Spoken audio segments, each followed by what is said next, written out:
A millionaire was stunned to see the waitress with the same scar his wife had, the wife who had supposedly died in an accident years ago.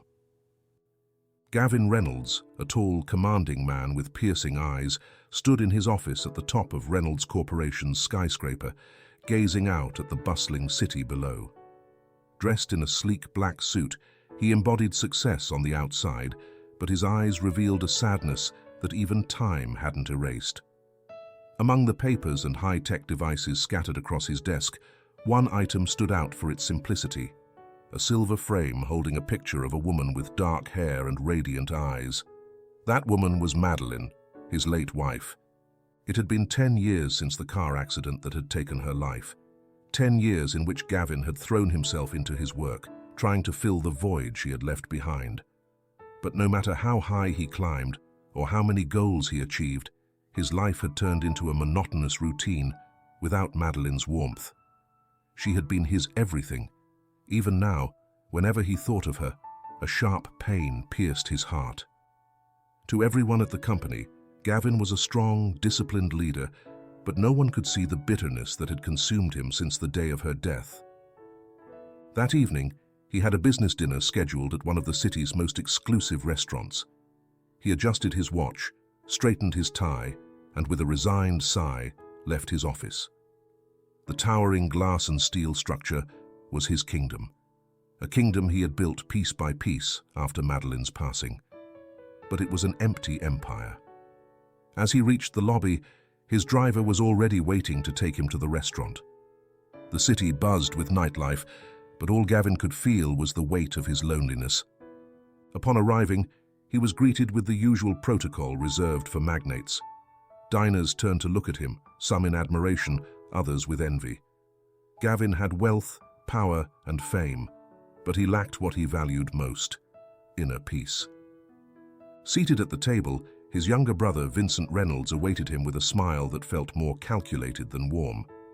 Vincent, always dressed casually, had an air of charm and approachability, but Gavin knew there was more beneath the surface. They had gone from being close partners to maintaining a tense relationship. While Gavin trusted Vincent with the business, something about his brother's gaze always felt off. The conversation with the other executives flowed, filled with numbers, proposals, and expansion strategies. Gavin nodded, giving short responses, but his mind wandered. Another year, another meeting, another project. What was the point of it all without her? He wondered, lost in his thoughts. Noticing his distraction, Vincent leaned in and asked quietly, "Are you all right, Gavin?" Gavin glanced at him without truly seeing him and gave a slight nod. This wasn't the first time Vincent had caught him like this. Vincent was skilled at easing the board members' concerns with polished words and clever distractions, and Gavin, fully aware of it, chose to ignore it. But tonight, something would change. That was when she appeared. A young waitress approached with a tray of wine glasses, moving discreetly. Gavin barely noticed her at first, but something in the way she moved caught his eye. He watched her place the glasses in front of the diners with care, her right hand trembling slightly under the tray's weight. Suddenly, his heart stopped. On the back of her hand was a long, thin scar on her pale skin, the same scar Madeline had. For a moment, Gavin froze. His mind refused to accept what his eyes were seeing. That scar. It couldn't be a coincidence. His heart pounded in his ears as he lifted his gaze to the young woman's face. Dark hair, pulled back in a messy ponytail, framed a calm face with large brown eyes. The resemblance to Madeline wasn't striking, but there was something in her expression, in the way she frowned slightly and offered a polite, forced smile that felt painfully familiar. "Sir, do you need anything else?" she asked softly, not raising her eyes. Gavin's throat went dry. Was this a hallucination? A bad dream? Forcing himself to regain composure, he shook his head slowly. The young woman gave a brief smile and walked away to another table. Gavin watched her go, his eyes fixed on her as though she were a ghost. Vincent, who had been watching the scene with growing unease, leaned in. "Gavin, what's going on?" he asked, his tone a mix of impatience and concern. "Nothing," Gavin murmured, not taking his eyes off the waitress. "It's just that—" But he didn't finish. He abruptly stood up, ignoring the surprised looks from the others. With quick, almost frantic steps, he followed the young woman to the bar. She, sensing his presence behind her, turned slowly. Their eyes met, and for a moment, time seemed to stop. "Excuse me," Gavin began, trying to keep his voice steady. "What's your name?" The waitress looked at him, visibly uncomfortable with the intensity in his voice. "Eleanor, sir. My name is Eleanor." Hearing that name hit him like a punch. Gavin took a step back, dazed. Elena. It wasn't Madeline's name, but there was something in the way she said it, in the way she looked at him with a mixture of curiosity and confusion that brought a sharp pain to his chest. Could it be her? Was it possible? Or was he simply losing his mind? "I'm sorry," he muttered, stepping away. "I thought you were someone else." Eleanor, even more confused, gave him a small nod and hurried away toward the kitchen. Gavin watched her disappear through the door, knowing in that moment that his life had changed forever. He couldn't let this go. He needed answers. Returning to the table, his mind was spinning. Vincent was frowning at him. "Who was that girl?" he pressed. Gavin didn't answer. His mind was already made up. That night, he pulled out his phone and called Leonardo Morales, an old acquaintance and the best investigator in the city. "Leonardo," he said firmly, "I need you to look into someone. I want to know who that waitress is and what secrets she's hiding."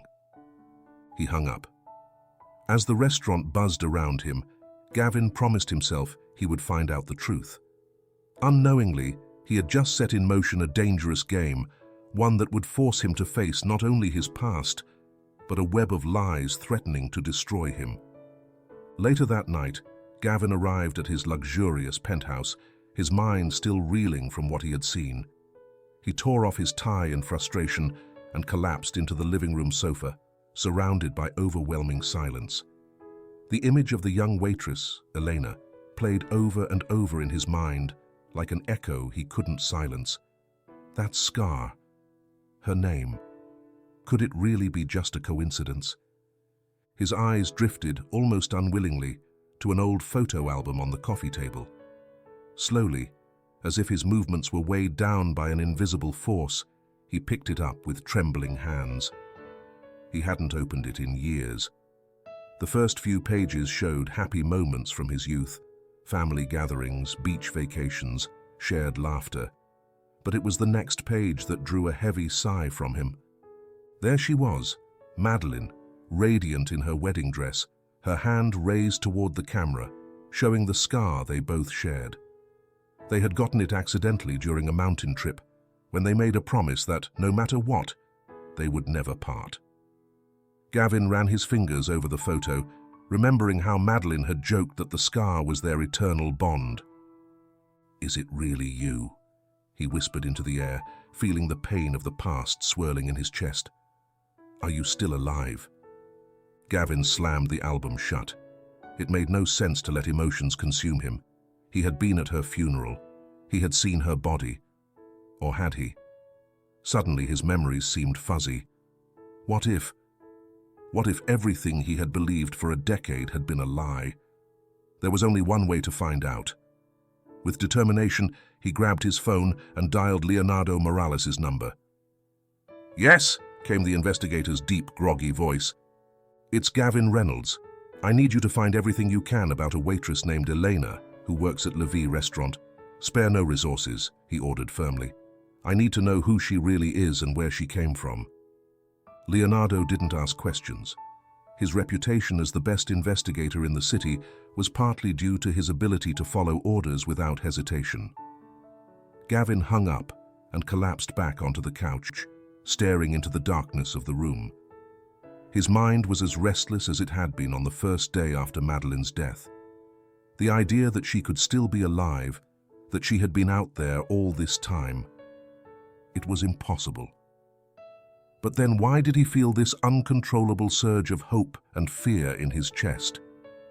Elena hurried through the dark streets of the city after her shift at the restaurant. The cold wind made her shiver, and she pulled her coat tighter as she glanced nervously around. Why couldn't she shake the strange look that man had given her at the restaurant? Over the years, she had learned to recognize difficult customers, but this man, there was something disturbingly familiar in his eyes, as if he knew her from a long time ago. As she walked, her phone vibrated in her pocket. Seeing the name on the screen, her stomach twisted into knots. It was a message from Brody, her partner. The text was short and direct. "Where are you? I'm waiting at home. Don't be late." Elena bit her lip hard, suppressing a shiver. There was something about the way Brody controlled her that made her uneasy, but he always justified it by saying he was only trying to protect her.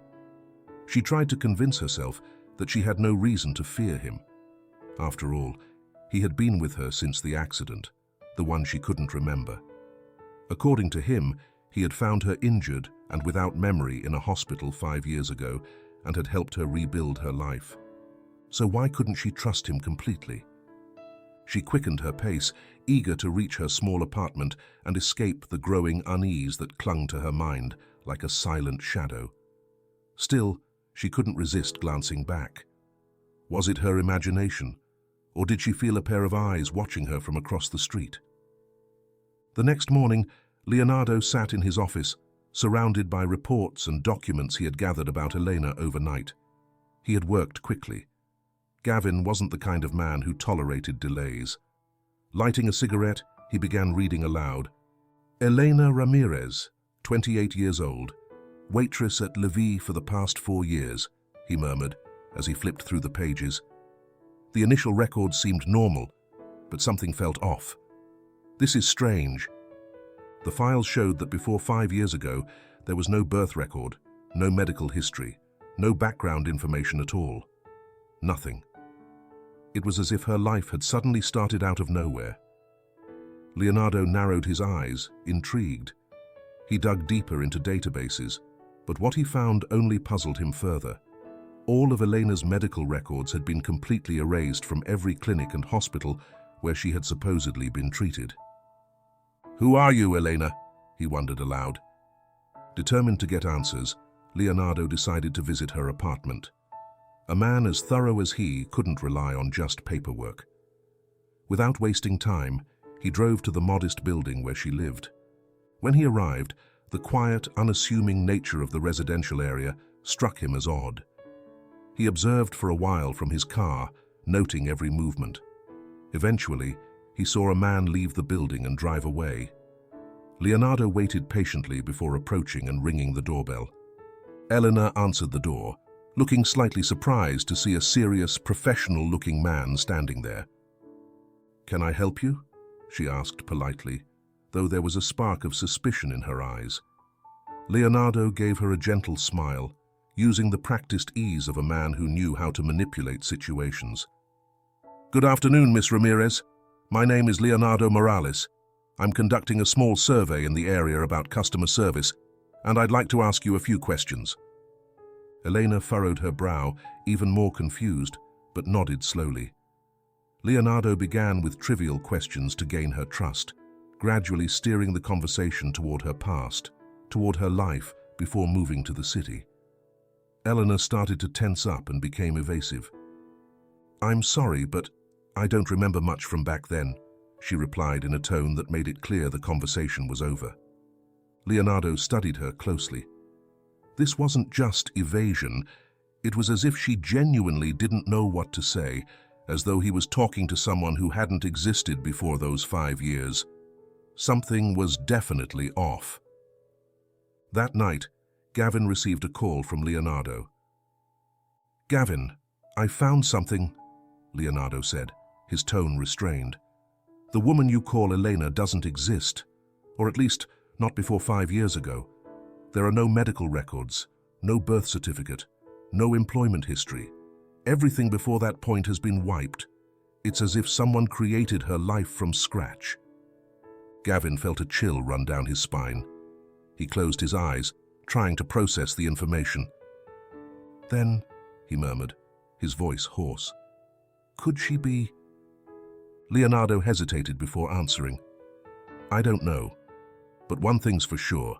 Someone has gone to great lengths to ensure she has no past."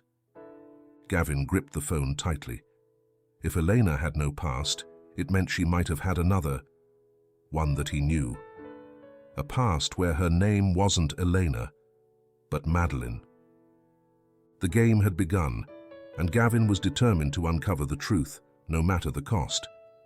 Early the next morning, Gavin was in his office, his mind in turmoil after receiving Leonardo's report the night before. He hadn't slept. His thoughts swirled relentlessly around one burning question. Could Elena be Madeline? Leonardo's report had only deepened his doubts. Elena's life seemed to have begun suddenly 5 years ago, the same amount of time that had passed since Gavin last saw Madeline in the hospital before her burial. Could she be an imposter? Someone who just happened to resemble Madeline? But if that were the case, why had her records been tampered with? None of it made sense. He knew only one thing for certain. He had to get closer to Elena, gain her trust, and find the truth. From his desk, Gavin stared tensely at the photograph of his wife. The same scar that Elena bore on her hand, the one he had seen with his own eyes the night before, burned into his memory. He couldn't ignore it. Something told him that this woman was much more than she seemed. Resolute in his decision to continue the investigation, Gavin dialed Leonardo's number again. "Leonardo, I need you to keep digging. Don't stop until you find every detail of her life before those 5 years," he ordered firmly. "Understood. But there's something else." Leonardo's voice sounded cautious. "The other night, while I was watching her apartment, I saw a man leave the building. He might be her partner, but the strange thing is, he acts more like a guard than a boyfriend."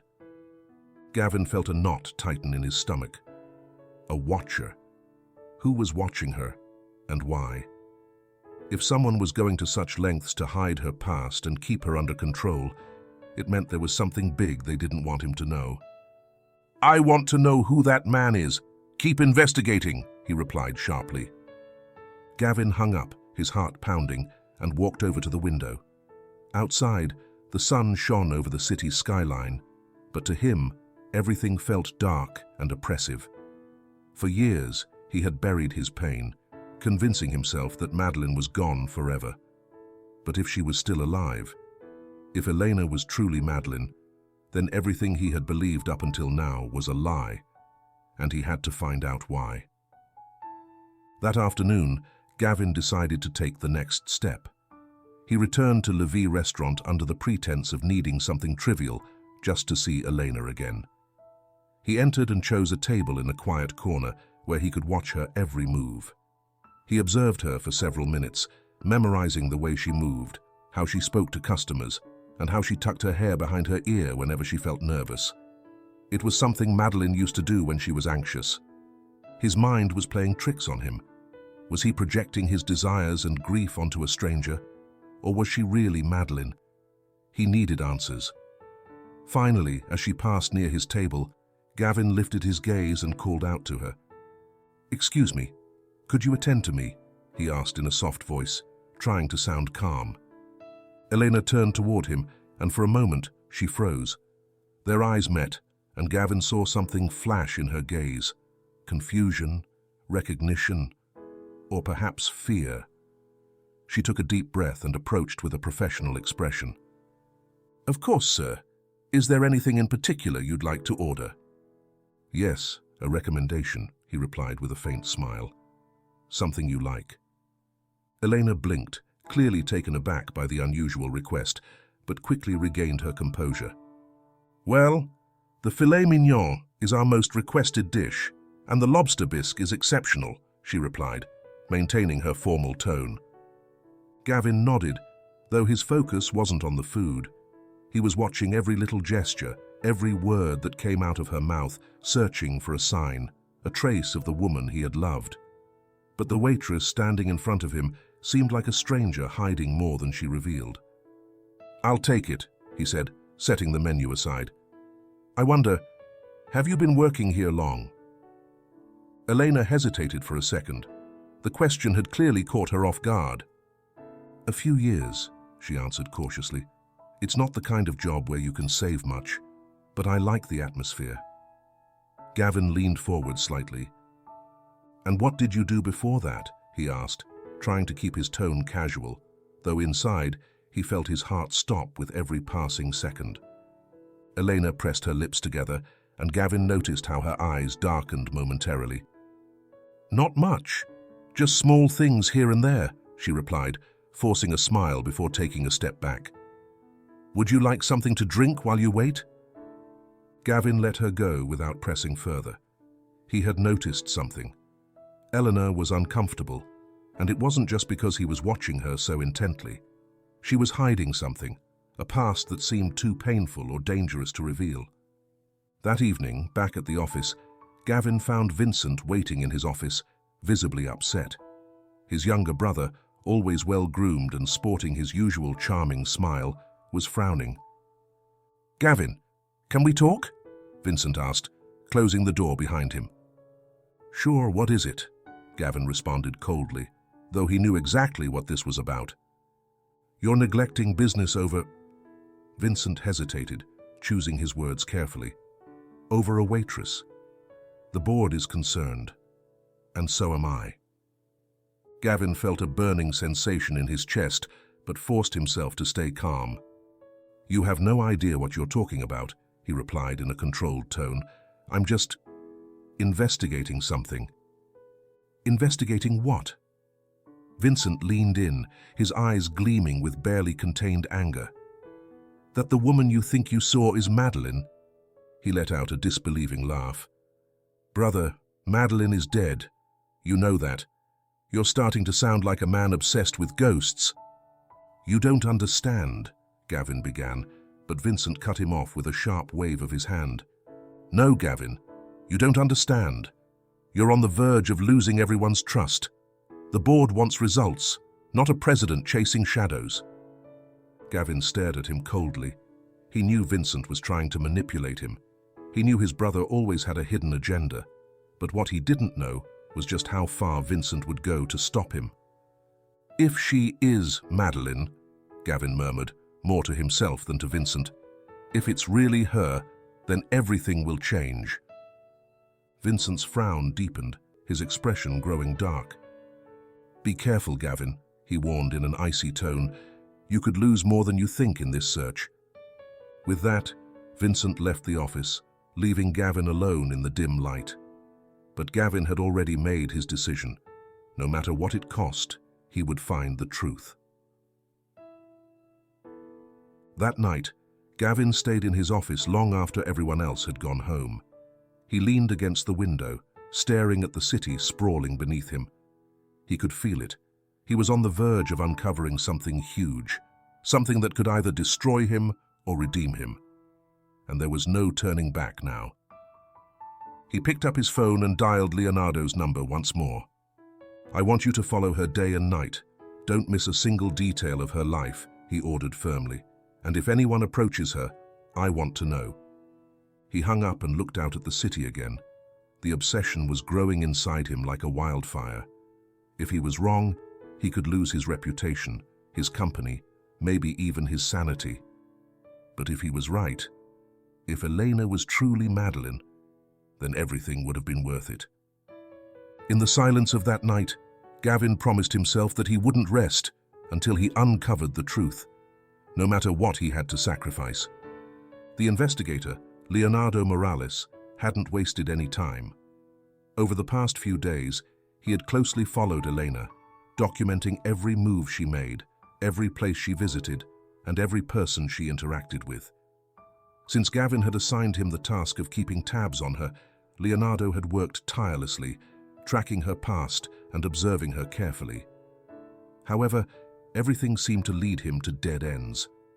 It was as if Elena's life before 5 years ago had been completely erased. One afternoon, while watching Elena from a parked car outside her building, Leonardo noticed something unusual. A man with a strong build and dark hair stopped in front of the entrance, looking intently at the windows of Elena's apartment. He only stayed there for a few seconds, but the way he scanned the place, as if he were looking for something specific, set off alarm bells for Leonardo. The man left, but Leonardo didn't lose sight of him. He discreetly followed him to an underground parking garage at an office building. From a distance, he watched as the stranger pulled out his phone and made a call. Leonardo managed to snap a photo of the man and sent it to one of his contacts in the police department. Hours later, he received a message back with a name that wasn't entirely unfamiliar.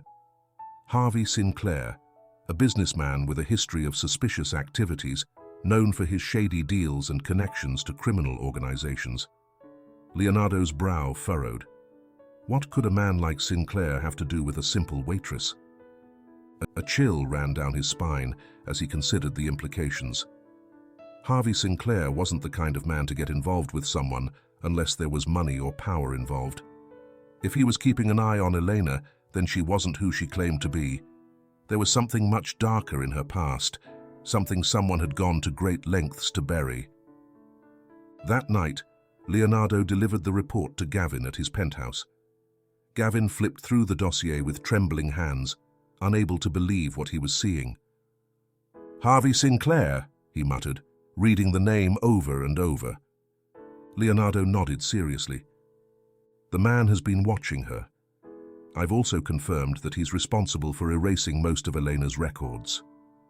He paused, letting the weight of the revelation sink in.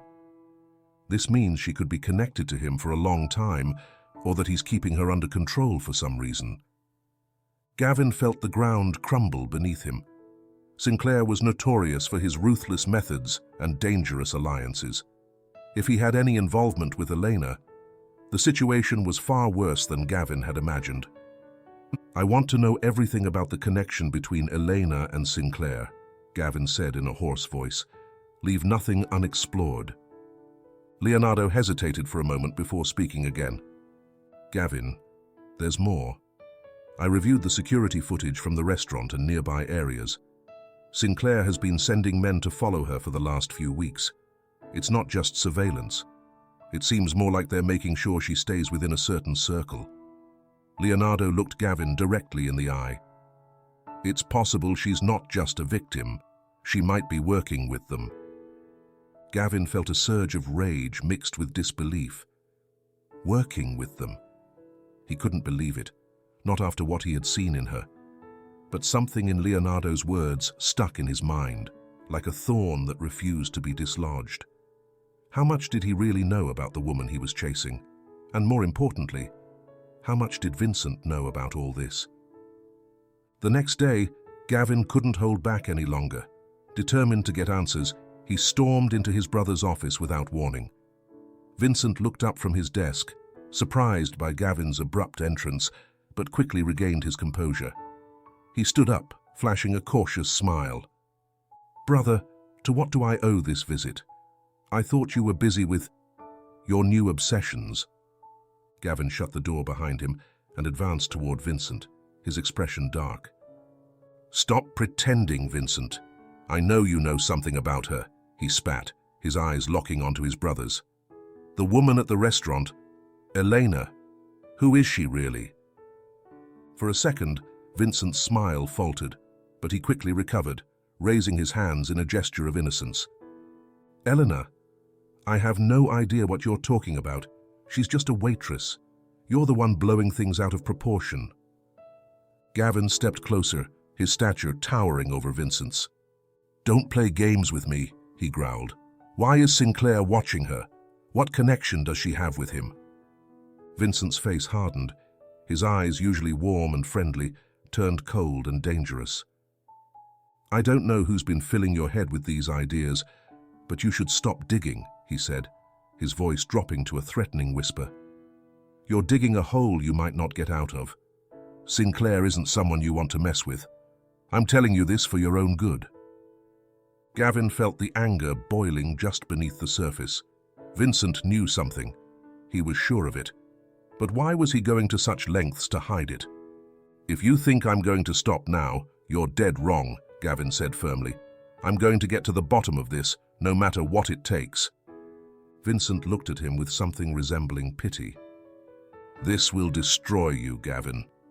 You're going to lose more than you think." With those words, Vincent turned away and returned to his desk, ignoring Gavin as if he no longer existed in the room. But Gavin wasn't leaving without answers. His brother had just given him the confirmation he needed. Vincent was involved somehow. Now he just had to figure out how. Later that night, as Gavin drove home, his phone rang from an unknown number. He answered cautiously, expecting Leonardo's voice, but instead, he heard only heavy breathing on the other end. "Who is this?" he demanded, a chill running down his spine. "Stop looking for her," a distorted voice whispered. "Stay away from Elena if you want to stay alive." Gavin's heart stopped for a second. He looked around, searching for anything suspicious in the dark streets, but saw nothing. "Who are you? What do you know about her?" he demanded, trying to keep his voice steady. "She isn't who you think. If you keep going down this path, you'll destroy everyone you love. Vincent tried to warn you. This will be your only warning." The line went dead before Gavin could respond. He stood there, gripping the phone so tightly his knuckles turned white. He had expected threats, but this was something more sinister. A larger force was at play, a web of secrets and betrayals he hadn't anticipated. In that moment, Gavin knew he couldn't turn back. He had to find out the truth, not just for himself, but for Madeline and for Elena.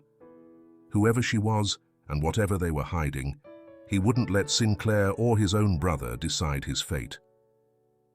The next day, Gavin ordered Leonardo to intensify the surveillance. If they were willing to threaten him, it meant he was getting closer to something big.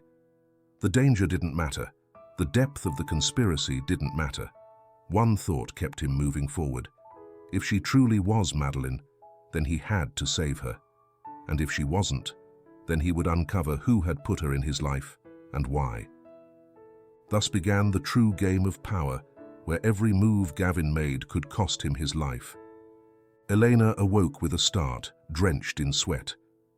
The same disturbing dream had haunted her once again. A large mansion with endless hallways and closed doors, muffled laughter, and the echo of footsteps following her. But what unsettled her the most was the image of a little girl with curly hair staring at her from the end of the hall. Every time Eleanor tried to approach the girl, she vanished, leaving her alone in the darkness. Breathing heavily, Eleanor brought her hand to her forehead, feeling the pulse throb in her temple. The dream had felt so real. Why couldn't she remember who that girl was? She glanced around. The space next to her in bed was empty. Brody had already left, as he often did lately, disappearing early without saying where he was going. The growing distance between them only added to her unease. Something was changing in him, and Elena didn't know what. She got up and walked to the small bathroom in the apartment. Turning on the light, she looked in the mirror and saw the shadow of fear in her own reflection. How many years had passed since she had woken up in that hospital, with no memory of her life before? Only 5, but sometimes it felt like a lifetime. Everything she knew about herself, she owed to Brody, who had told her how he found her, injured and without memory. But why did her mind shut down like a sealed door every time she tried to recall that moment? Still, something else was tormenting her. In the past few weeks, since that strange man started frequenting the restaurant, Gavin, her co-workers, had told her, her dreams had become more vivid, more intense. And that night, after speaking to him, the face of the girl in her mind had become clearer. Who was that girl? And why did Elena feel an inexplicable connection to her? Elena took a quick shower, trying to clear her mind. She couldn't keep going like this. She needed answers, but every time she tried to dig deeper, Brody became defensive. Something was wrong in her life, and for the first time, she felt an urgent need to discover the truth, no matter the cost. That afternoon, after her shift at the restaurant, Elena returned to her apartment, determined to search for clues about her past. She rummaged through old boxes she had stored in the closet. Most of the items were things Brody had given her: clothes, books, some photographs where they both appeared smiling, as if everything were perfect. But beneath those things, she found something she had never seen before. It was a small wooden box. Opening it, her trembling fingers touched something cold and metallic, a gold pendant with a delicate inscription engraved inside. She held it up to read, "For Grace, with love, Mom." Eleanor felt a lump form in her throat. Grace? That name resonated in her mind like a forgotten melody. Unbidden, tears welled up in her eyes. Why did she have a pendant with that name? Who was Grace? She clutched the pendant to her chest, squeezing it tightly, as if doing so might unlock some long-buried truth hidden deep within her memory. "Grace, who are you?" Elena whispered into the empty apartment, her voice trembling. She sank to the floor, clutching the pendant as if it were a talisman that could bring back all the memories she had lost. But no matter how hard she tried to focus, how much she strained to visualize the mansion from her dreams, the little girl, and her own face before the memory loss, her mind refused to unlock that door. Could she be the mother of that girl? The idea was so absurd and terrifying that she found it hard to process. Yet, deep inside, something told her that yes, there was a connection between that name, the girl from her dreams, and herself. That same night, driven by an inexplicable impulse, Elena decided to return to the restaurant. The place was nearly empty at that hour, with only a few tables occupied and the waitstaff wrapping up their tasks. Elena took a seat at a secluded table, feeling the curious glances of her co-workers. She didn't know what she was hoping to find, but she felt like she needed to be there, as if something or someone was pulling her toward that place. And then, as if fate had heard her silent wish, the door of the restaurant opened and Gavin Reynolds entered, his air of determination palpable. His gaze found hers immediately, as if he knew she would be there. Elena's heart raced. There was something in his dark eyes that unsettled her, but she couldn't look away. Gavin walked toward her with steady, purposeful steps, and she felt frozen in place, like a moth drawn to a hypnotic flame. When he reached her side, he stared at her for a long moment before speaking. "Elena," he murmured, his voice on the verge of breaking. "I need to talk to you." She opened her mouth to refuse, to tell him she had nothing to say to him, but the words caught in her throat. Why was it so hard to pull away from him? They had barely met a few times, yet the feeling of familiarity was so strong that it made her doubt her own thoughts. Gavin pulled out a chair and sat across from her, looking at her with a mix of pain and desperation. "Please, just listen," he said, his tone softer than it had ever been. "I need to know who you really are." "Who I am?" Elena repeated, suddenly feeling vulnerable. "I'm Elena Ramirez. Who else could I be?" Gavin shook his head, his expression hardening. "That's not what I mean." He leaned closer, his eyes searching hers, desperate for answers. "What do you remember from your past? Where are you from? Who were your parents?" Eleanor recoiled slightly in her seat, feeling an irrational panic rise inside her. "Why are you asking me these things?" she whispered, her voice barely audible. "I don't understand what you're trying to find." Gavin took a deep breath and pulled something from his pocket. It was a small, worn photograph. He held it out to her with trembling hands. Eleanor took it cautiously, and as she looked at it, her world seemed to collapse around her. It was her, but it wasn't her. The image showed a woman who looked almost identical to her, with the same expression, the same posture. But this woman wasn't a simple waitress. She was dressed elegantly, with an air of authority and dignity that made her seem completely different. This is me," she whispered, her voice cracking. "But it's not me. Who is she?" Gavin leaned in closer, the intensity in his eyes almost overwhelming. "It's you," he said, his voice thick with restrained emotion. "This is you, and your name was Madeline. You were my wife." Elena stared at him, completely stunned. Every word he said echoed in her mind like a distant memory, but at the same time she felt a sharp pain in her chest, as if something was breaking inside her. "No, that can't be true." She shook her head, trying to push the photo away. "I'm not that person. I'm Elena. Just Elena." Gavin watched her with a mixture of sadness and determination. "Whatever they did to you, whoever erased you from my life, I'm going to find the truth," he said firmly. "And I won't leave you until we both know who you really are." Eleanor looked into his eyes, her emotions in turmoil. She wanted to scream, to run, to get away from this man who claimed to know her so well, but was a complete stranger to her. But at the same time, something inside her clung to his words, as if they were the only truth she had heard in a long time. And for the first time in years, she felt a spark of hope and terror. Because if Gavin was right, then her entire life was a lie. Gavin left the restaurant with his heart and mind in chaos. He had tried to keep his emotions in check in front of Elena, or should he call her Madeline? But every word she spoke, every movement she made, only confirmed what he already suspected. This woman was the wife he had lost, the one he had mourned and buried 10 years ago. As the car glided through the city streets, Gavin leaned back in the rear seat, his thoughts spinning wildly. What had they done to her? How could Madeline be alive and not remember anything? And who was behind all of this? In the midst of his confusion, his phone rang. Impatiently, he pulled it from his pocket, expecting news from Leonardo Morales. But the number on the screen was unfamiliar.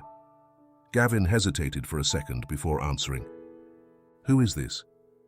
"This is Eleanor Aguilar," said a nervous, breathless female voice. "I don't have much time. I need to talk to you, Mr. Reynolds. It's about Madeline. Don't trust Vincent. He's involved in all of this." Gavin's heart skipped a beat. "Eleanor?" he asked, shocked. He vaguely remembered Eleanor, the old housekeeper who had worked for the Reynolds family for years before disappearing suddenly. "Where are you? What do you know about Madeline?" "I can't tell you over the phone. They're watching me." Eleanor's voice trembled with fear. "But I know things you wouldn't believe. Madeline never died in that accident. They made her disappear. They manipulated her. And now she doesn't remember." Gavin felt a chill run down his spine. The desperation in Eleanor's voice was unmistakable, but before he could ask more questions, she let out a strangled whisper. "You have to come to the old mill tonight, at 10. Don't bring anyone." And with that, the line went dead. Night was falling quickly when Gavin arrived at the location Eleanor had mentioned. The old abandoned mill stood on the outskirts of the city, in a desolate area overgrown with weeds. The ruins of the building loomed like a spectre, faintly illuminated by the full moon. Gavin stepped out of the car cautiously, his senses on high alert. The wind rustled through the trees, making the leaves crunch ominously. Everything felt eerily quiet. He looked around, searching for any sign of Eleanor. Only silence greeted him. He started walking toward the dilapidated structure, feeling the tension in his chest tighten with every step. Finally, he saw a small, hunched figure emerge from the shadows near the entrance of the mill. "Mr. Reynolds," Eleanor whispered, her voice barely audible. Gavin approached her slowly.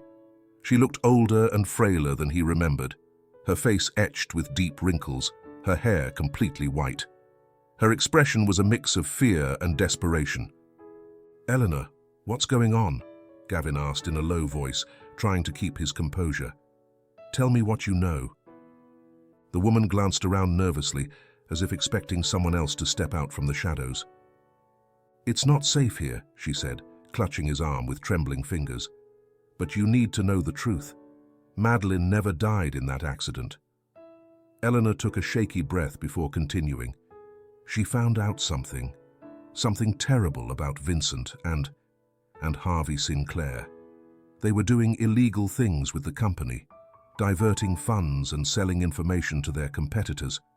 She was going to report them, but her voice broke. Vincent threatened her. He said if she spoke, he would destroy everyone she loved, even you. Gavin felt as if the ground had crumbled beneath him. The idea that his own brother could have threatened Madeline filled him with cold, unrelenting fury. What did he do to her? He asked through gritted teeth. He forced her to run, to disappear, and then manipulated everything to make it look like an accident, Eleanor said, her voice trembling. But when Madeline tried to escape, something went wrong. Sinclair caught her. They did something to her. I don't know exactly what, but since then she hasn't been the same. A knot of despair tightened in Gavin's chest. Did they hurt her? Just the thought made his blood boil. Eleanor nodded slowly. Something worse.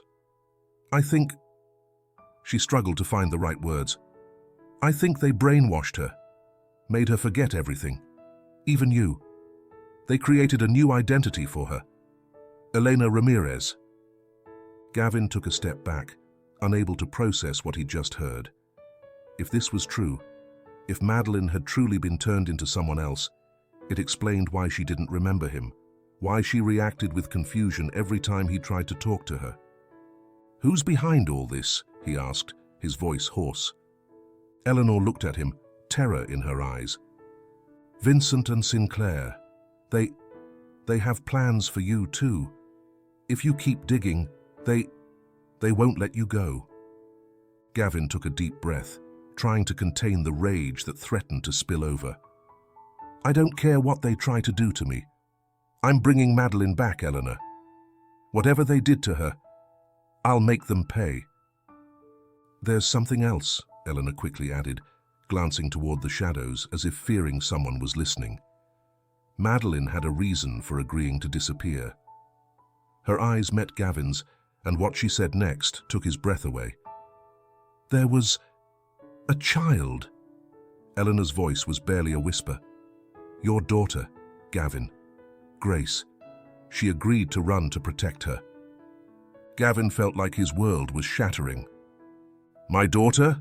He asked in disbelief, unable to grasp the reality. Eleanor nodded slowly. Yes. She was only a few months old when all this happened.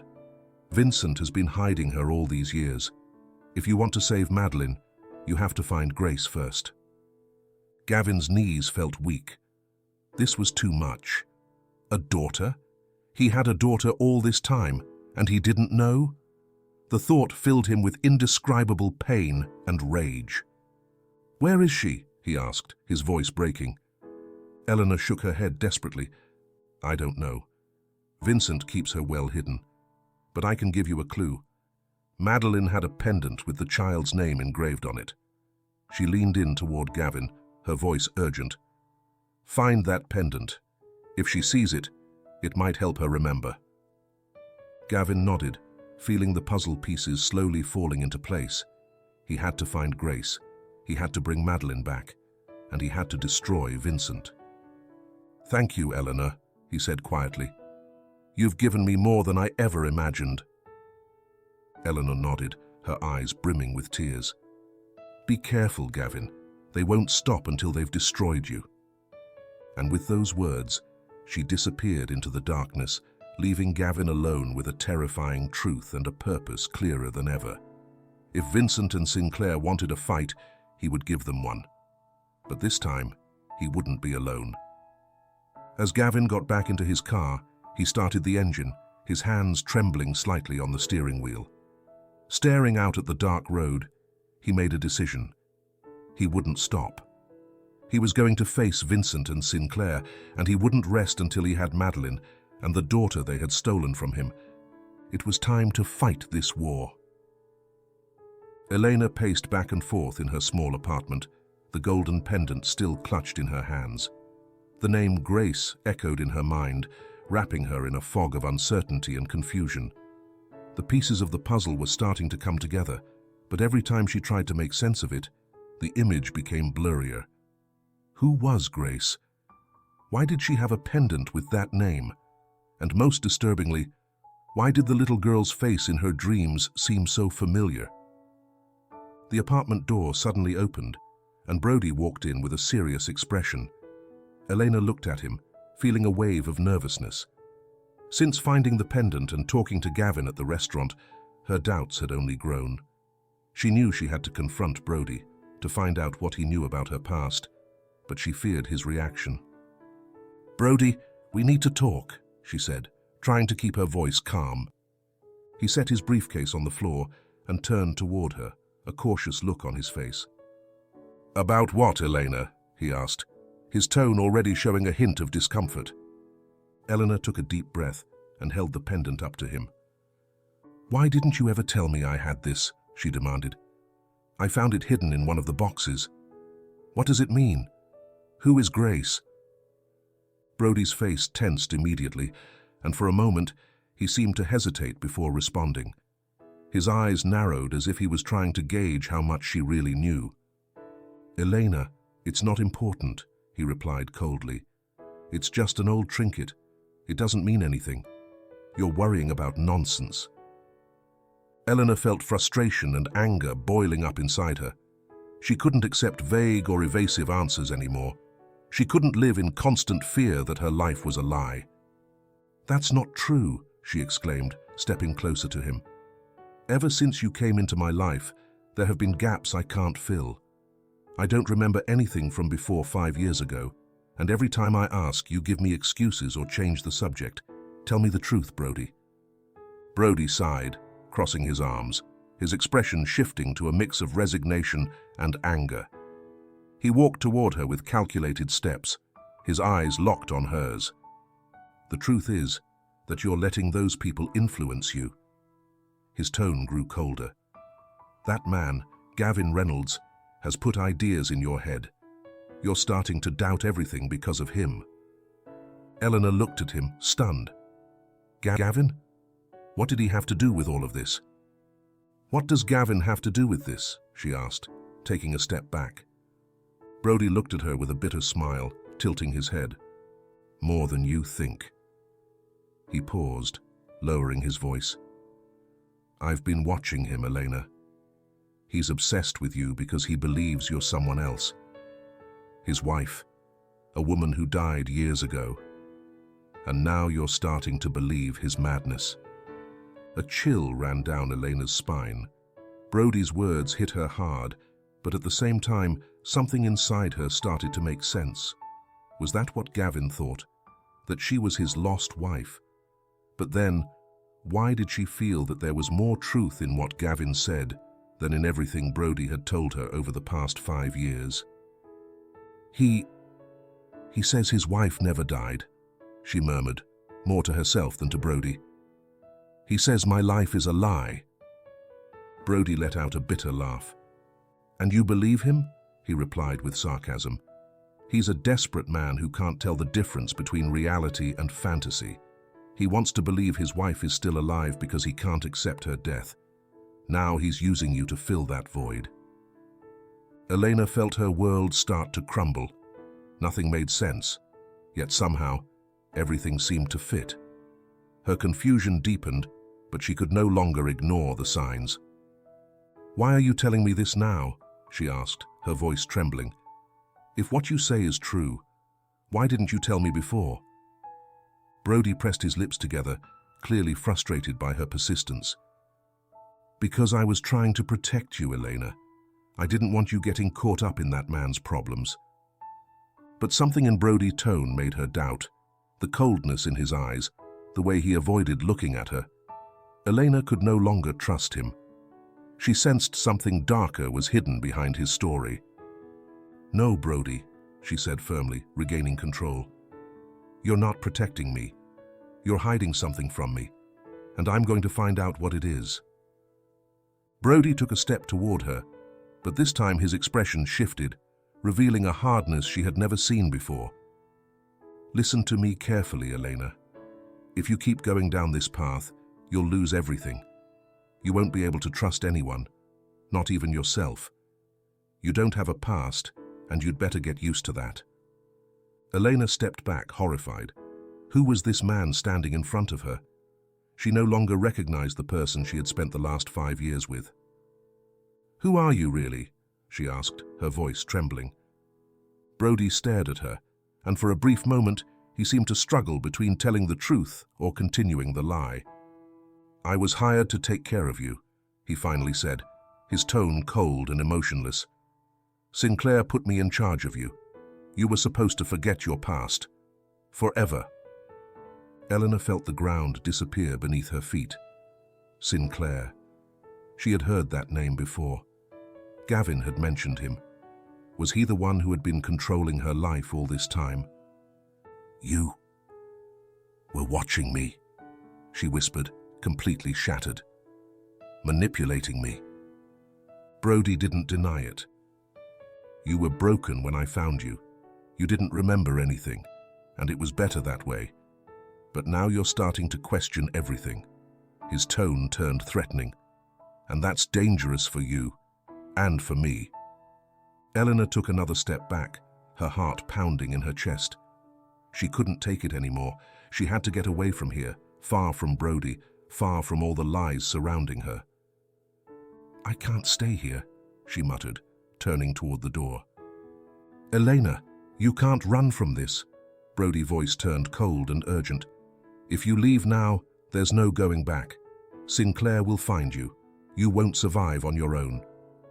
But Elena wasn't listening anymore. She threw open the door and ran, her mind clouded by fear and confusion. She needed space to think, to understand what she had just discovered. The streets were dark and empty at that hour, but Elena didn't stop. She knew she had to get as far away from Brody and everything he represented as possible. Tears blurred her vision, but she kept running, the cold wind slapping her face. When she finally reached a corner, she stopped, breathless, leaning against a wall. Her entire life had been a lie. She had been controlled, watched, manipulated, and now she was alone. But there was no turning back. The truth, no matter how painful, was within her grasp, and Gavin seemed to be the only one who could help her find it. Just as Elena was about to collapse, a figure appeared in the darkness, walking toward her with quick, determined steps. It was Gavin. He had been watching the apartment ever since Leonardo alerted him that something was wrong. "Elena, are you okay?" he asked, his voice filled with concern as he saw her in that state. She looked at him, tears streaming down her face. She was completely shattered, but relieved to see him. "Gavin," she whispered, "my life, it's all been a lie. Brody, has been watching me this whole time. I was never free." Gavin gently grabbed her by the shoulders, his eyes filled with pain and compassion. "I know, Elena, I know. But you're not alone anymore. I'm going to help you find the truth, to get back what they took from you." She nodded, unable to speak any further. Gavin embraced her tightly, and at that moment, Eleanor knew that for the first time in a long while, she was in the right place. Together, they would face the demons that had buried her past, and she wouldn't rest until she found Grace and the woman she used to be. Gavin drove for hours along winding rural roads, taking Elena away from the city. The young woman remained silent, staring out the window with a distant expression, as if trying to process everything that had happened. She had accepted Gavin's help without resistance, but her mind still struggled to grasp the devastating truth she had uncovered. For the past 5 years, her life had been nothing more than an elaborate prison created by Brody and Sinclair. Finally, the car stopped in front of a rustic, cozy countryside house, surrounded by trees and wildflowers. It was the perfect place to hide, far from prying eyes and the dangers lurking in the city. The door to the house opened slowly, and Eleanor appeared in the doorway, her figure hunched but strong. Her face softened when she saw Gavin, and a flash of recognition crossed her eyes as she looked at Elena. So it's true, Eleanor murmured, her voice filled with emotion. Madeline! Eleanor frowned, looking at her cautiously. She still wasn't used to being called that name, a name that echoed in her mind but didn't feel like her own. My name is Elena, she said softly, but the older woman shook her head. No, dear. You are Madeline. Eleanor's voice was tender and full of sorrow. And I was part of your life a long time ago. I'm so glad to see you alive after everything they did to you. Eleanor shuddered and looked away. Gavin gently took her arm, guiding her toward the house. Let's go inside. You need to rest, he said softly. Eleanor led them into the house, a cozy space filled with old furniture and walls covered in photographs. Gavin had asked Eleanor to take them in while they hid from Vincent and Sinclair, and the older woman had agreed without hesitation. She had known Madeline since she was a child and had worked for the Reynolds family for decades. If anyone could help Elena recover her memories, it was her. Why do you say I was Madeline? Elena suddenly asked, her voice trembling as she looked at Eleanor with pleading eyes. I don't remember anything they're telling me. Everything is a blur in my mind. Why can't I remember? Eleanor looked at her tenderly, stepping closer to take Elena's hands in hers. They made you forget, dear. She paused, the pain reflected in her eyes. They manipulated you, convinced you that you were someone else, because you knew too much. But there's one thing no manipulation can ever fully erase: love. And you loved Gavin and your daughter more than any enemy could ever imagine. Eleanor felt something stir inside her. She closed her eyes, trying to find a glimmer of those feelings, but it was like trying to grasp smoke with her hands. My daughter? She whispered. Grace, Eleanor replied. She was just a baby when it all happened. The older woman's voice cracked. You protected her the way only a mother could. You agreed to disappear to keep her safe from Vincent and Sinclair. Eleanor felt a deep ache in her chest upon hearing that name. Grace. She had seen that name on the pendant she wore, the only trace of a lost past. Grace, she murmured, gently touching the pendant around her neck. Where is she? Gavin, who had remained silent until then, stepped forward, his expression tense. That's what we're going to find out, Madeline, he said, deliberately using her real name. Eleanor and I have been gathering information. Vincent has her hidden somewhere, and every clue we find brings us closer to her. We're going to get her back, and we're going to rebuild everything they took from you. Elena looked at him, still confused and scared, but also with a spark of hope. What if I can't be that person? She asked, her voice breaking. What if I never remember? Gavin shook his head. It doesn't matter if you remember or not. You are Madeline. You're the woman I loved, and the mother of my daughter. We're going to find Grace and rebuild our lives, no matter what.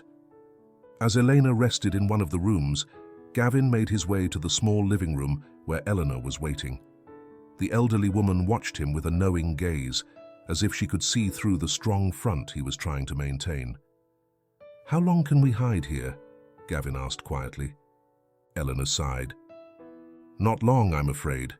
Vincent and Sinclair have eyes everywhere. But there's someone who might be able to help you. Someone who knows Vincent almost as well as you do. Gavin frowned, not understanding. Who? Julia Reynolds, your sister. Eleanor paused to let her words sink in. She's always been in Vincent's shadow, but she knows more than she lets on. She was dismissed because she was the youngest, but she has a reason to want to see Vincent fall. Gavin looked at her with skepticism. His younger sister Julia had always been the quiet one, someone who never seemed interested in power or the family's intrigues. But if Eleanor was right, Julia might be the ally they desperately needed. Are you sure we can trust her? Gavin asked, still uncertain. Eleanor nodded. She'll come to you soon. When she finds out Vincent is after you, she'll reach out. She wants justice, Gavin, just as much as you do. And she knows things about Grace. Things Vincent has kept hidden from everyone. Gavin remained silent, processing the information. If Julia could really help them, they had a real chance of finding Grace and confronting Vincent. But if he was wrong, if Julia was still loyal to Vincent, they would all be in danger. "I'll have to take the risk," he muttered, more to himself than to Eleanor. The old woman looked at him with a mixture of sadness and hope. "You have to, Gavin. There's no other choice." That same night, as the house fell into silence, Gavin received an unexpected call. When he saw the number on the screen, his heart skipped a beat. It was Julia. "Gavin!" His sister's voice sounded tense but determined. "We need to talk." "Julia, why are you doing this?" he asked cautiously. "Because I can't keep watching from the shadows anymore," she replied in a low, firm voice. "Vincent is out of control. He's manipulated our family for too long, and it's time to stop him." "How do I know I can trust you?" Gavin inquired, still on guard. There was a brief silence before Julia spoke again, her voice filled with pain. "Because he took something from me too. Something I'll never get back." She paused. "I'll send you information that will help you find Grace. But you have to promise me you won't act without telling me first. If Vincent suspects me, I'm dead." Gavin felt a lump in his throat. If Julia truly wanted to help them, they were closer than he had ever imagined. "I promise," he finally said. "Julia, thank you." "Just do what's right, Gavin," she responded quietly. "That's all I ask." The call ended, leaving him in the silence of the house. Gavin leaned against the wall, feeling for the first time in a long while a glimmer of hope. He had allies, and with Eleanor and Julia's help, maybe, just maybe, he could get his family back. The next morning, as the sun began to rise over the fields surrounding Eleanor's house, Gavin walked to the room where Eleanor was sleeping. He stood at the doorway, watching her silently. She looked so fragile and vulnerable, but he knew that beneath that broken exterior was a strong, brave woman, the same woman he had loved for years. "I promise you I'll find Grace," he murmured softly. "And I promise we'll make Vincent and Sinclair pay for everything they've done to you." Elena stirred in her sleep, and Gavin felt his determination grow inside him. It didn't matter how hard it would be. It didn't matter how many obstacles they would have to overcome. They would find Grace and take down the men who had stolen everything from their family. It was time to fight back. Gavin found himself alone in the grand hall of the old Reynolds mansion. The atmosphere was thick with a heavy sense of nostalgia and an oppressive air of betrayal. The walls, once adorned with art and family memories, now seemed like silent witnesses to the secrets and lies that had destroyed his life. He moved cautiously through the room, running his hands over the dusty bookshelves and tables. He had returned to the family home in search of answers. Eleanor had given him an important clue. Before disappearing, Madeline had hidden something that documented what she had discovered about Vincent and Sinclair. A secret journal. Gavin knew that if he could find that journal, he could take the next step in exposing the truth and, with any luck, help Madeline regain her memories. He walked through the long corridors, climbing the stairs to the library where Madeline used to spend hours reading and writing. When he opened the door to the large library, the stale air hit him. It seemed as though time had stood still there. Everything was covered in a fine layer of dust, and the towering shelves filled with books loomed like walls of knowledge and mystery. Closing the door behind him, Gavin approached Madeline's desk. He remembered seeing her many times sitting there, scribbling notes in her journal, smiling as she read aloud some passage she liked. Now that space was empty, but the pain of her absence was as fresh as ever. Gavin sat in the chair, which creaked under his weight. He opened the drawers one by one, searching every corner, every compartment. He found some old documents, meaningless letters, and a photo of the two of them on their first trip together. But the journal wasn't there. Frustration threatened to overwhelm him, but he forced himself to stay calm. Madeline had always been meticulous and clever. She wouldn't leave something so important in an obvious place. He closed his eyes for a moment, trying to think like her, remembering what she liked, how she hid things. Then, a thought crossed his mind. Madeline had always loved secret compartments. It had been a game between them. She used to tell him that every place had a hidden door waiting to be discovered. Could it be? With renewed hope, Gavin began to inspect the desk more carefully, feeling along every edge and checking every wooden panel. Then, in the lower corner of the main drawer, he felt a slight irregularity. He pressed gently and heard a faint click. A small panel slid aside, revealing a hidden compartment. Inside, wrapped in silk, was Madeline's journal. Gavin's heart raced as he took the small leather book in his hands. He opened it slowly, his hands trembling. Madeline's elegant, flowing handwriting filled the pages, telling a story Gavin had never imagined. The first pages were stories of their life together, the dreams they shared, their hopes for the future. Gavin felt a lump in his throat as he read the loving words she had used to describe him. But as he continued, the writing grew more tense, more desperate. "Vincent and Sinclair are doing terrible things," she wrote in an entry dated just months before her disappearance. "They're embezzling money from the company and selling confidential information. At first I thought it was just Vincent, but Sinclair is behind it all. I've found documents proving their deals with arms traffickers and money laundering." Gavin felt a wave of fury wash over him as he read the accusations. His own brother, betraying the family and using the company for illegal activities. Madeline had discovered it all, and instead of going straight to the police, she had tried to protect him, and Grace. He flipped through the pages quickly, searching for more details. The journal spoke of clandestine meetings, veiled threats, and sleepless nights full of fear. And then, right before the final entry, Gavin found something that took his breath away. "Today, I saw my little Grace smiling. She's the reason I have to keep going, even though I'm more terrified every day. If anything happens to me, Gavin, please, don't trust Vincent. Keep our daughter safe. I will do everything I can to ensure he doesn't find her. Grace is our hope. If anyone reads this, please protect her." Gavin closed his eyes, feeling the pain tear him apart inside. Madeline had been fighting alone for so long, facing Vincent and Sinclair without anyone to turn to. And he, blinded by his own grief, had never seen the signs. He had never suspected a thing. "I'll find you, Grace," he murmured in a hoarse voice. "I promise." With the journal in hand, Gavin headed to his car. But before he could leave the mansion, his phone vibrated. He glanced at the screen and saw a message from Julia. "We need to talk. Vincent's planning something big. I'll send you the location. Don't bring anyone." Gavin gripped the steering wheel tightly.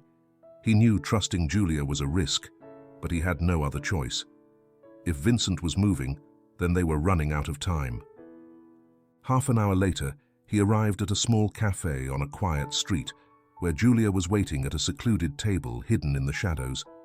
She stood as he walked in, her face marked with concern.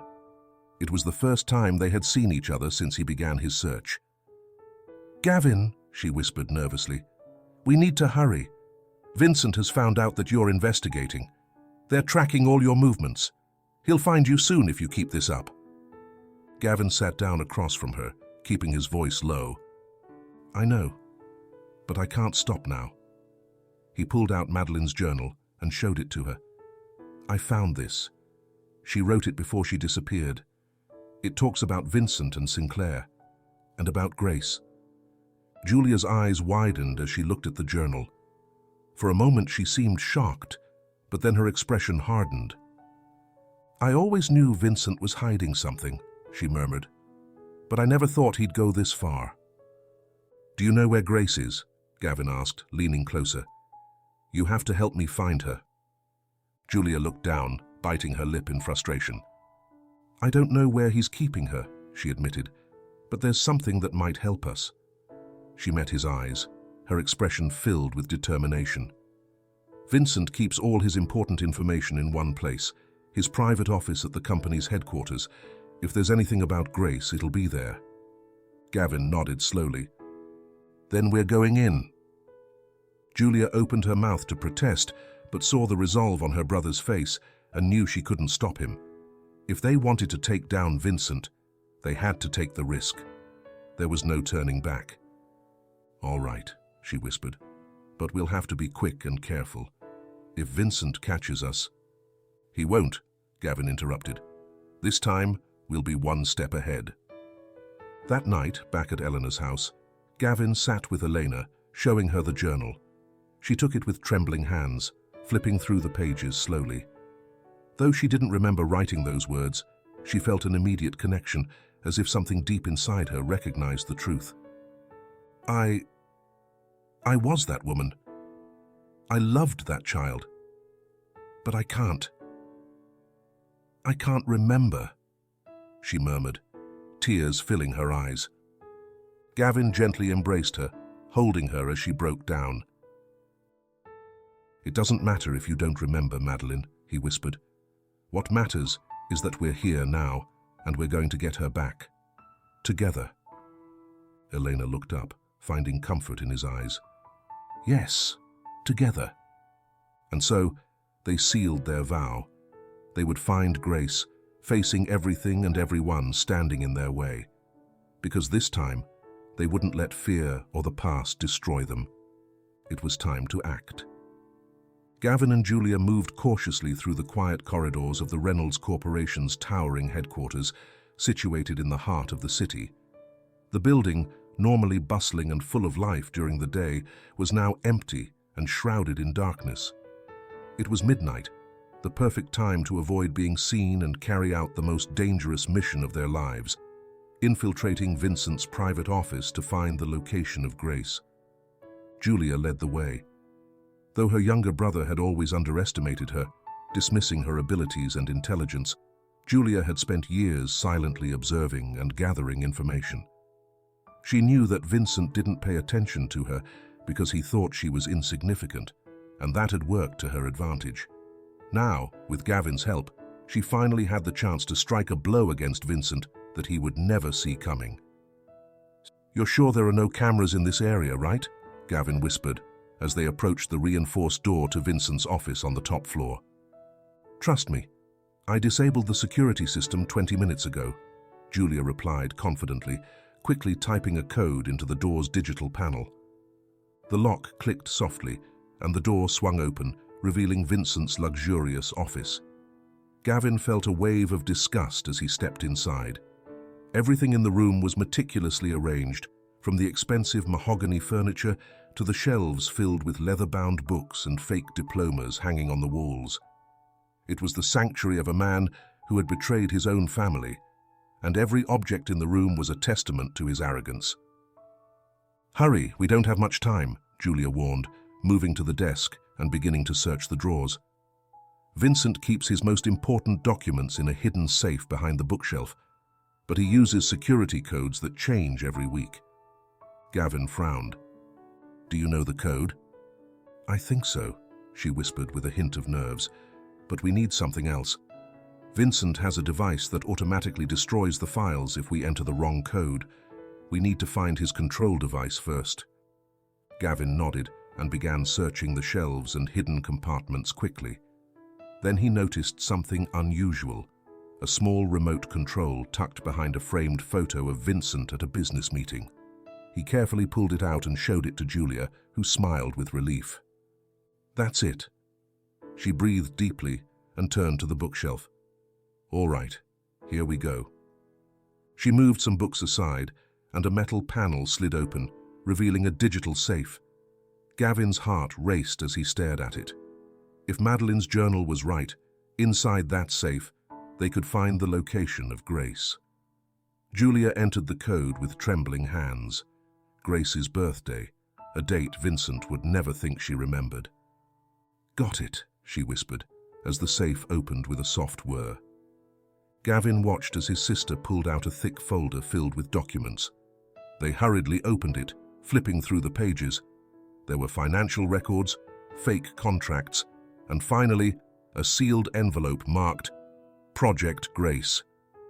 "Here it is," Gavin murmured, his voice hoarse. "Let's see what he's been hiding."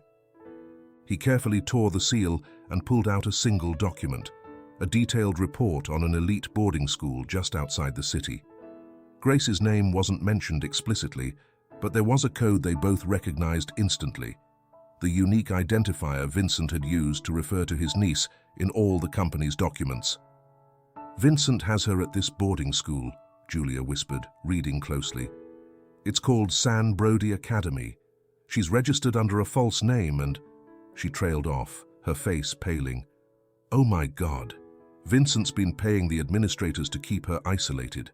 No one can see her without his permission." Gavin felt a mixture of relief and rage. Relief because they finally had a concrete lead on his daughter, and rage because Vincent had kept her hidden away like a prisoner. "We're getting her out of there," Gavin said, his eyes blazing with determination. Julia looked at him, her expression filled with both hope and fear. "Wait, there's more. Look." She pointed to a small note at the bottom of the document. It says, "Vincent plans to transfer her to an unknown location next week. If we don't act now, we could lose her for good." Gavin gritted his teeth. "Then we're going tonight." They returned to Eleanor's house to plan the rescue. Eleanor, still fragile from everything that was happening, looked at them with concern when they explained the situation. "Our daughter is in a boarding school," she murmured, feeling a mix of pain and confusion. Gavin sat beside her, taking her hand. "Yes, Madeline. He's had her locked away there all this time, cut off from everyone. But we're getting her back. Julia's going to help us get in without him knowing." Elena nodded slowly, trying to gather her strength. "I want to come with you," she suddenly said. Gavin looked at her in surprise. "No, it's too dangerous. Vincent might—" "I don't care what happens to me," she interrupted with a fierce intensity he hadn't seen before. "I want to be there. I want her to know who I am, even if she doesn't remember. She deserves to know that her mother is alive." Gavin glanced at Julia, who nodded seriously.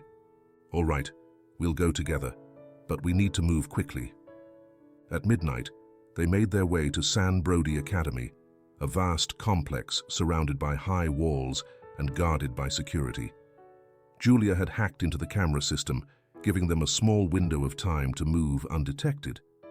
They climbed the back wall using ropes and tools. Eleanor had stayed behind, praying silently for their safety. Once inside, they found themselves in a large garden lit by dim street lamps. Gavin took the lead, guiding them toward the main building. "Her room should be in the north wing, on the 3rd floor," Julia whispered, checking the map she had obtained. They moved silently through the empty hallways. Eleanor's heart pounded in her chest. Every step brought her closer to the child she could barely remember, but knew was her daughter. Finally, they reached the door of a small room with the number 301 engraved on the plaque.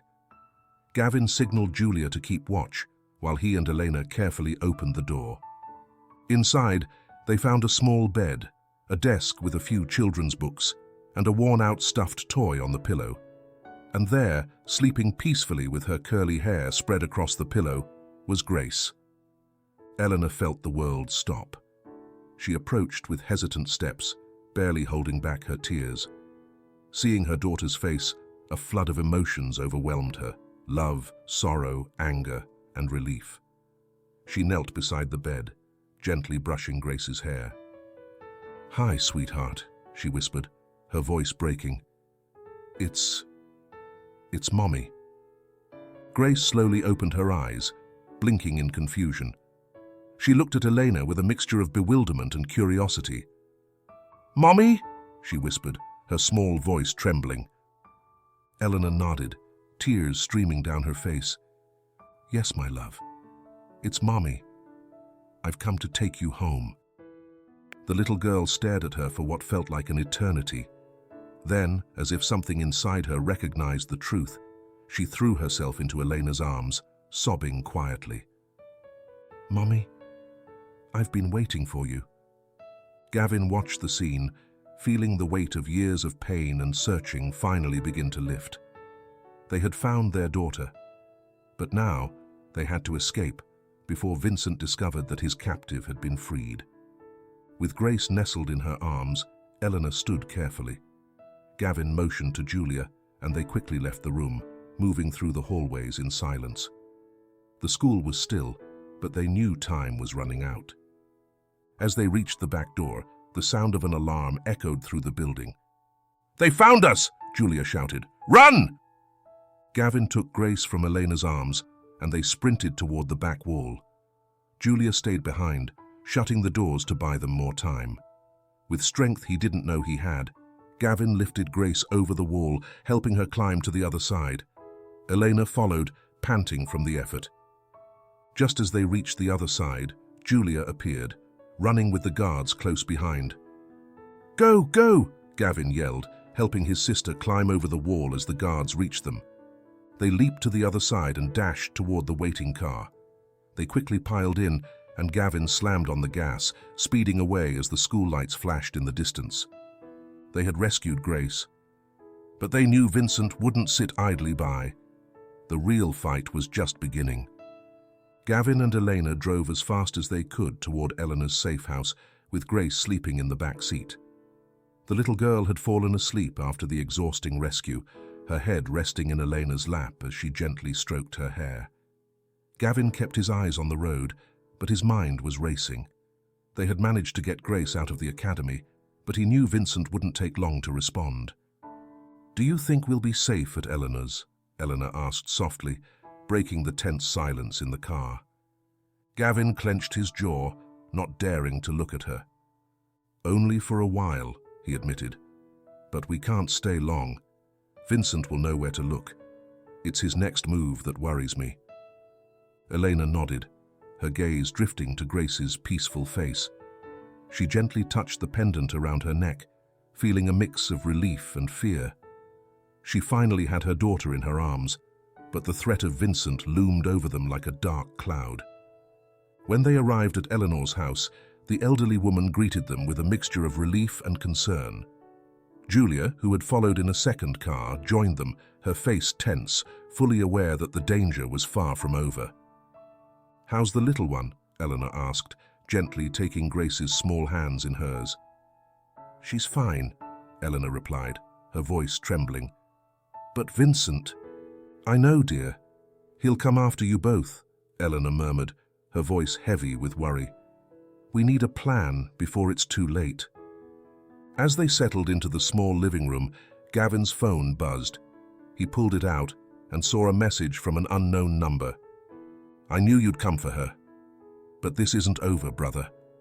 Now it's my turn, and I'll destroy everything you have left. Vincent." Gavin felt the blood freeze in his veins. He showed the message to Julia, who paled. "What does it mean?" she asked quietly. "It means Vincent's going to strike back," Gavin muttered, his voice dark. "He'll try to destroy me on every front, and he won't stop until he gets Grace back, or until I'm dead." The next morning, Gavin received an urgent call from one of his trusted associates at the company. "Mr. Reynolds, it's a disaster." The voice on the other end of the line was full of panic. "The board is in an uproar. Vincent called an emergency meeting and presented documents showing massive embezzlement in your name. If this goes forward, they'll remove you as president." Gavin felt a surge of anger. "That's impossible. I haven't touched any of the company's funds. Vincent's fabricating evidence." "It doesn't matter right now," the man replied urgently. "Everyone on the board believes it. They say you've been siphoning money into offshore accounts. Vincent has allies. A lot of them. If you don't do something soon, they'll oust you." Gavin closed his eyes, feeling Vincent's trap closing around him. His brother was using the one weakness he couldn't control, his position in the company. If they removed him, he would lose access to all the resources he needed to protect Grace and Elena. "I need time," he said firmly. "Call a private meeting with the oldest members of the board. I'll explain the situation personally." "I'll do what I can, sir," but I can't guarantee they'll listen." Gavin hung up, cursing under his breath. Vincent was moving fast, using his influence and power to destroy him from the inside. "What happened?" Julia asked, seeing the worry on his face. "He's trying to get me removed from the company. If he succeeds, we'll lose everything we need to defend ourselves," Gavin replied, his voice hard. "And then he'll come for Grace and Elena." Julia nodded slowly, understanding the gravity of the situation. "We need proof to discredit him, something that links him to his dirty dealings." She paused. "And I think I know who can help us get it." "Who?" Gavin asked, watching his sister closely. Julia took a deep breath. "Harvey Sinclair. He and Vincent have been partners for years, but Sinclair is loyal to no one but himself. If Vincent's in trouble, Sinclair might try to save himself by throwing him under the bus. If we can get Sinclair to give us something incriminating, we can make the board see the truth." Gavin looked at her skeptically. "Sinclair isn't someone you can easily negotiate with. He won't trust us." "But he'll trust someone who hates Vincent more than you do," Julia said with a small smile. Gavin stared at her, and then it hit him. "Are you willing to confront him?" "We don't have a choice," she replied firmly. "Sinclair sees me as a pawn, someone Vincent uses for errands. If I make him believe I want to betray Vincent, he'll listen, and you'll have to be ready to seize the moment." Gavin nodded, still unsure, but knowing they didn't have many options. "All right, but don't put yourself at risk. If Sinclair suspects—" "I know," Julia interrupted, her expression determined. "Just give me 24 hours. After that, I'll give you something you can use to take Vincent down." As Julia prepared to contact Sinclair, Gavin returned to Eleanor's house, where Eleanor was tending to Grace. But as he approached the entrance, something caught his attention. The door was slightly ajar. "Elena!" he shouted, rushing inside. As Gavin entered the living room, he saw Brody gripping Elena's arm tightly, while Grace sobbed beside her. "Let her go, you bastard!" Gavin roared, stepping forward. Brody looked at him with a cold smile. "You're too late, Gavin. I've just come to take what's mine." "She doesn't belong to you," Gavin growled, advancing with clenched fists. "Stay away from them." But Brody didn't move. He squeezed Elena's arm even harder, making her gasp in pain. "Sinclair is furious, you know," he said casually. "He thought he had everything under control.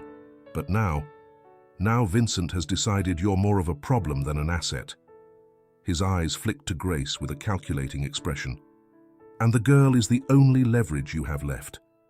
If you hand her over, maybe Sinclair will show some mercy." Gavin felt rage burning inside him, but he forced himself to remain calm. "Don't make me laugh, Brody. We won't hand Grace over to any of you." Brody shrugged, as if the whole situation bored him. "Then there will be consequences. I don't care what you think you can do, Gavin. Vincent already has you cornered. But," he smiled maliciously, "if you give me the girl now, I can make sure you and Elena are spared." Gavin moved slowly, his eyes locked on Brody. "Let her go," he said in a low, dangerous voice, "and don't ever come near them again." Brody let out a harsh laugh. "And if I don't want to?" Gavin didn't reply. In one swift motion, he punched Brody hard across the face. Brody stumbled back, releasing Eleanor. Before he could recover, Gavin grabbed him by the collar and slammed him against the wall. "If you ever touch them again, I'll kill you. Understand?" Brody glared at him with hatred, but nodded slowly. Gavin shoved him away, and Brody staggered toward the door. "Don't worry," Brody said, wiping blood from his lip with a twisted smile. "Vincent will find you soon enough, and when he does, you'll wish you had listened to me." With that, he walked out of the house, leaving Gavin shaking with fury and worry. He turned to Elena, who was looking at him with fear in her eyes. "Are you okay?" he asked, taking her hands gently. Eleanor nodded slowly, but Grace clung to her, still sobbing quietly. The sun had just begun to rise when Julia arrived at the designated meeting point. It was a private, luxurious room in an exclusive city club, a place where elites discussed their dark business dealings away from prying eyes. The room, draped in red velvet with heavy curtains, was dimly lit, and the tension in the air was almost suffocating. Julia forced herself to appear calm and confident, though her heart pounded in her chest. She knew she was risking everything by facing Harvey Sinclair. If he suspected her true intentions, he would cut her out, or worse. But she had no choice. She needed something to incriminate Vincent, and Sinclair was her only chance. The door opened, and Sinclair entered with two of his trusted men. His tall, imposing figure cast a shadow over the room. He wore a dark suit and a hat that gave him an air of authority and mystery. His cold eyes swept over Julia with disdain before approaching the table where she waited. "Julia Reynolds," he said with a dry smile. "I'm surprised you had the guts to ask for this meeting." Julia held his gaze. "The circumstances demand it," she replied calmly. Sinclair sat across from her, clasping his hands on the table. "What circumstances? Has your brother finally turned against you too?" he asked mockingly. "Vincent is not known for his loyalty." Julia took a deep breath, wearing a look of resentment that was partly genuine. "Vincent has kept me in the dark for years, but I've seen enough to know that now he's the one making mistakes. He's starting to leave loose ends, like letting Gavin take Grace." Sinclair's eyes narrowed. "So it's true," he said, leaning forward to study her closely. "Do you know what that means for him?" Julia nodded. "He's more desperate than you think," she said, lowering her voice. "If you want to save yourself before this all blows up, you have to act fast. Vincent is about to lose control, and when he does, he won't care who he has to sacrifice to save himself." Sinclair let out a low chuckle. "And why should I trust you, Julia?" he asked dangerously. "Why betray your own brother now?" Julia leaned closer, locking eyes with him. "Because I'm tired of being the weak piece in his game. Vincent has used me my whole life, treating me like his personal pawn. But I know enough to destroy him, with or without you." Sinclair was silent for a long moment, weighing her words. Then he smiled coldly, making Julia's skin prickle. "You've got guts, I'll give you that." He stood slowly and began circling around her. "But if you're lying, if this is a trick from Vincent to trap me—" His tone turned low and dangerous. "I'll make you disappear so easily that it'll be like you never existed."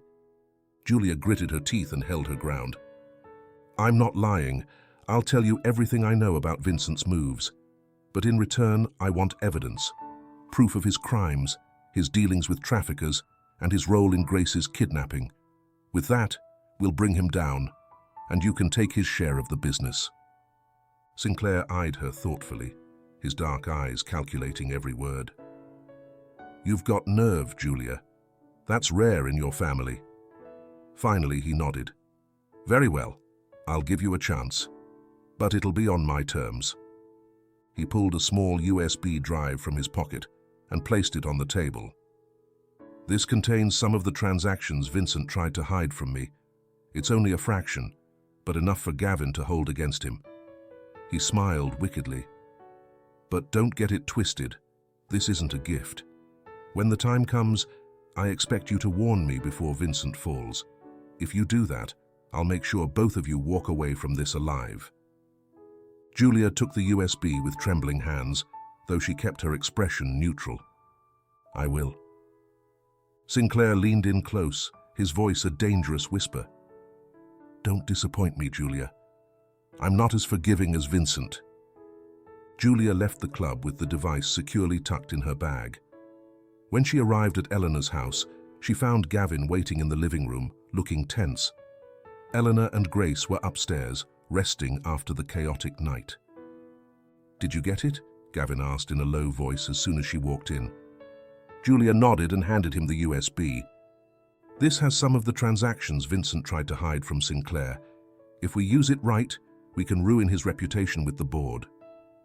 Gavin took the device carefully, his dark eyes filled with determination. "Well done, Julia," he murmured, staring at the small drive as if it contained the key to bringing down his brother's empire. "This is just the beginning." Julia watched him, a knot of worry tightening in her chest.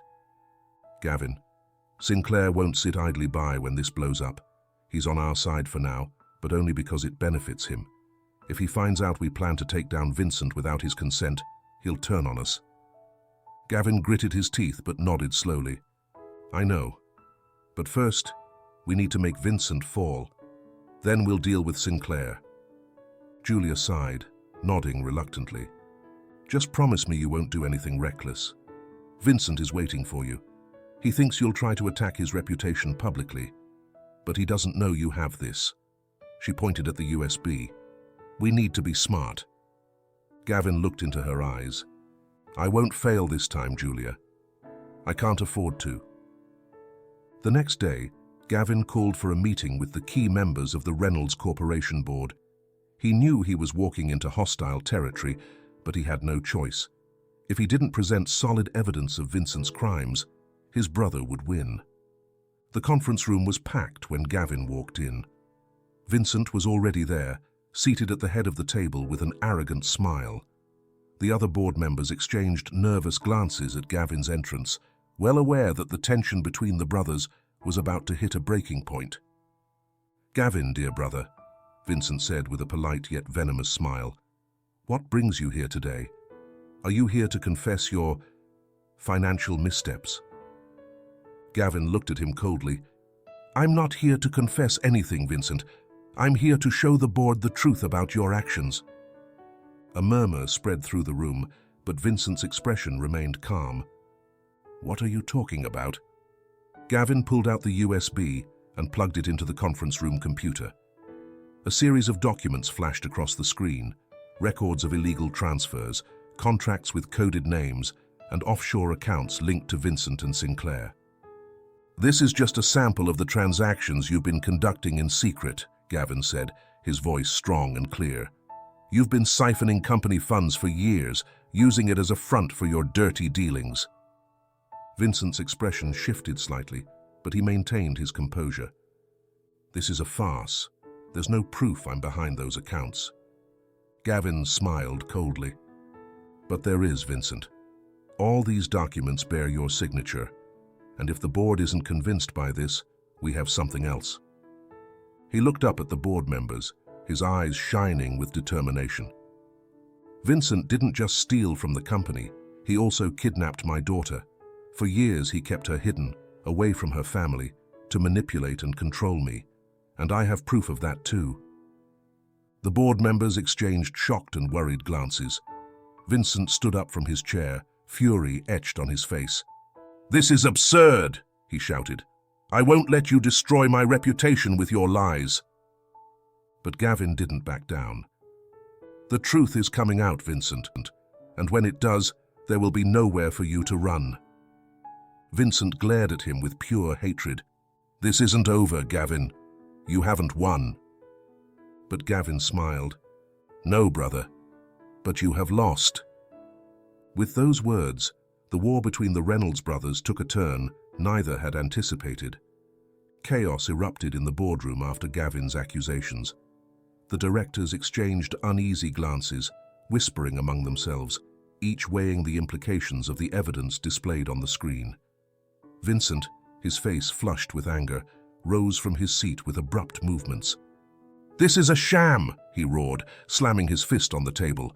"These documents are forged. Gavin is trying to poison the board with lies to take control of the company. None of you should believe this." But the certainty in his voice wavered when one of the board members, an older man named Jorge Salinas, stood up and looked at Vincent with cold eyes. "Vincent, the documents have your signature, and the transfers are linked to your personal accounts," he said gravely. "We've always trusted you, but if these accusations are true, this would be a massive fraud. What do you have to say about that?" Vincent tensed, glaring at Jorge with barely contained fury. "I said it's not true. It's a conspiracy. Gavin's been planning this for months." But the panic in his voice didn't go unnoticed by the other directors. The atmosphere in the room grew increasingly hostile toward him. "That's enough, Vincent," Gavin said, his tone laced with dangerous calm. "You can't keep lying. Sinclair betrayed you." He paused, watching with satisfaction as a flicker of surprise crossed his brother's eyes. "He's the one who gave me this evidence because he knows your downfall is inevitable. He's just making sure he's not dragged down with you." Vincent's face went pale.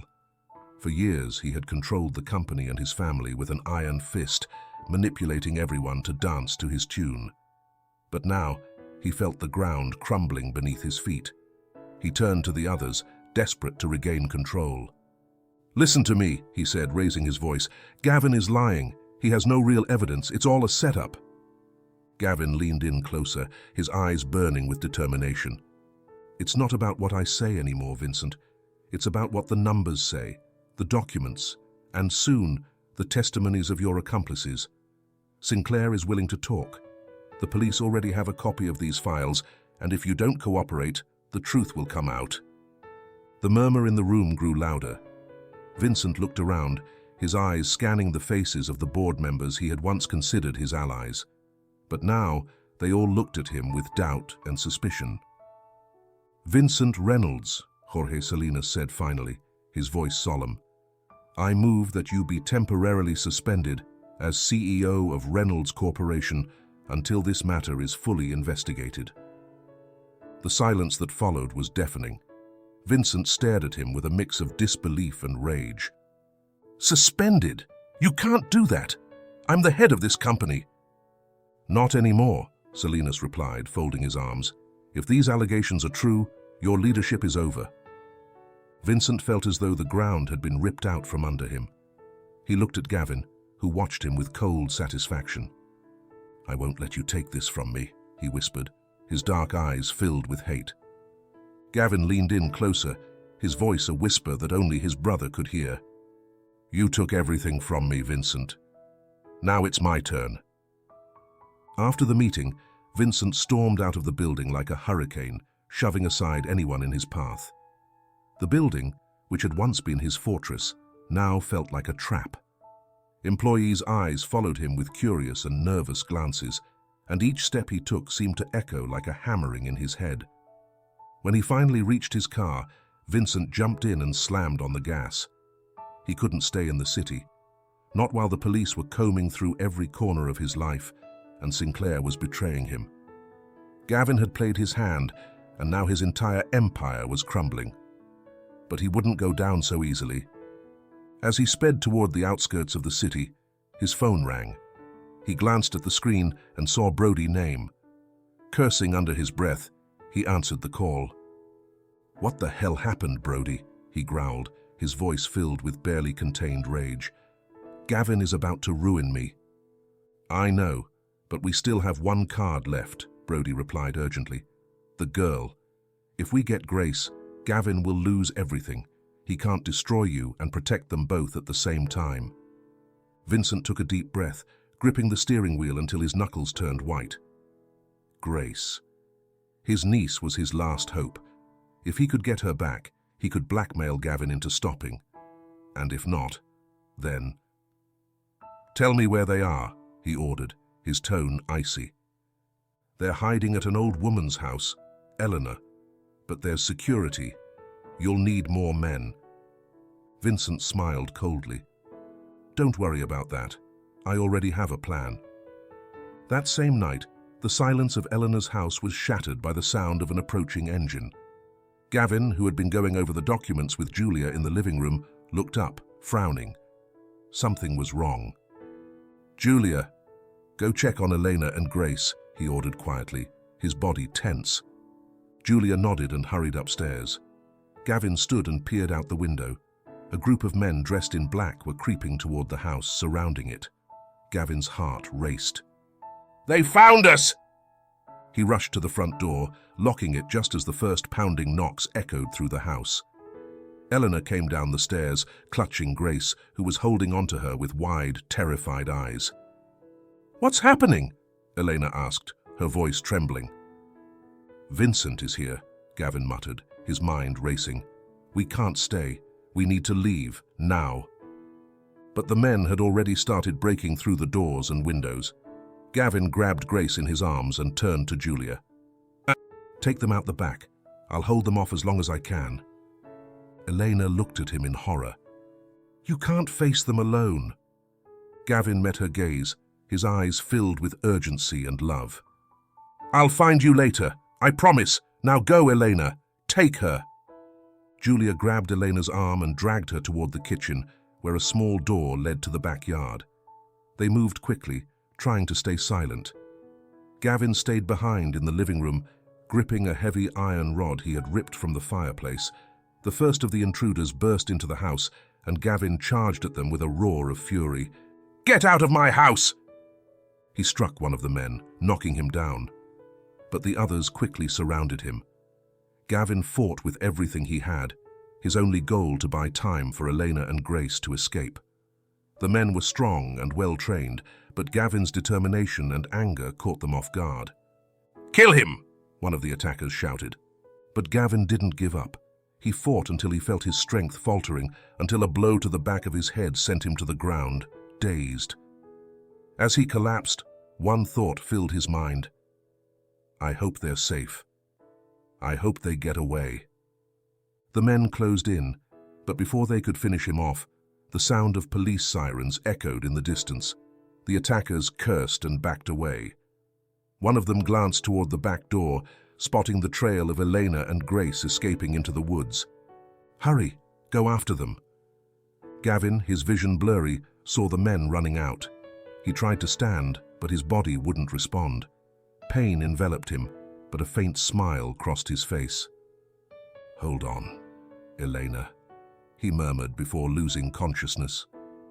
Elena ran through the dense forest surrounding Eleanor's house, carrying Grace in her arms with Julia close behind. The cold night air stung her skin, and low-hanging branches scratched at her arms and legs as they pushed through the underbrush. Grace, too scared to cry, clung tightly to her mother, burying her face in Elena's chest. Every time Elena looked back, she saw only dark shadows moving between the trees. Vincent wouldn't stop until he had her. "Keep going, Elena. Don't stop," Julia panted, struggling not to trip over the roots beneath her feet. "I can't."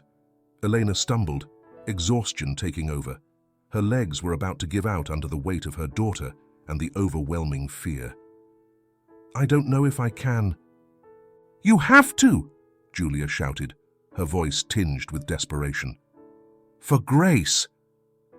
Elena looked at her daughter's terrified face, her wide eyes filled with confusion and fear. It gave her the strength she needed. She forced herself to keep running, clinging to the only hope she had, staying ahead of Vincent's men. Gunshots echoed through the darkness, followed by the crunch of breaking branches and shouts that made Eleanor's blood run cold. She didn't stop. She couldn't. Gavin had stayed behind to buy them time, and she wouldn't let his sacrifice be in vain. Finally, they reached a small clearing surrounded by tall trees. Elena stopped, gasping for breath. Julia caught up, quickly scanning the area. "This way," Julia murmured, pointing to a hidden path between the trees. "If we follow this trail, we'll reach the back road. From there, we can get to the abandoned farm Gavin mentioned." Elena nodded, holding Grace tightly against her chest. "Let's go, sweetheart. We're almost there." But before they could take a step, the unmistakable sound of footsteps approached quickly. Julia tensed, glancing around in panic. They had nowhere to go.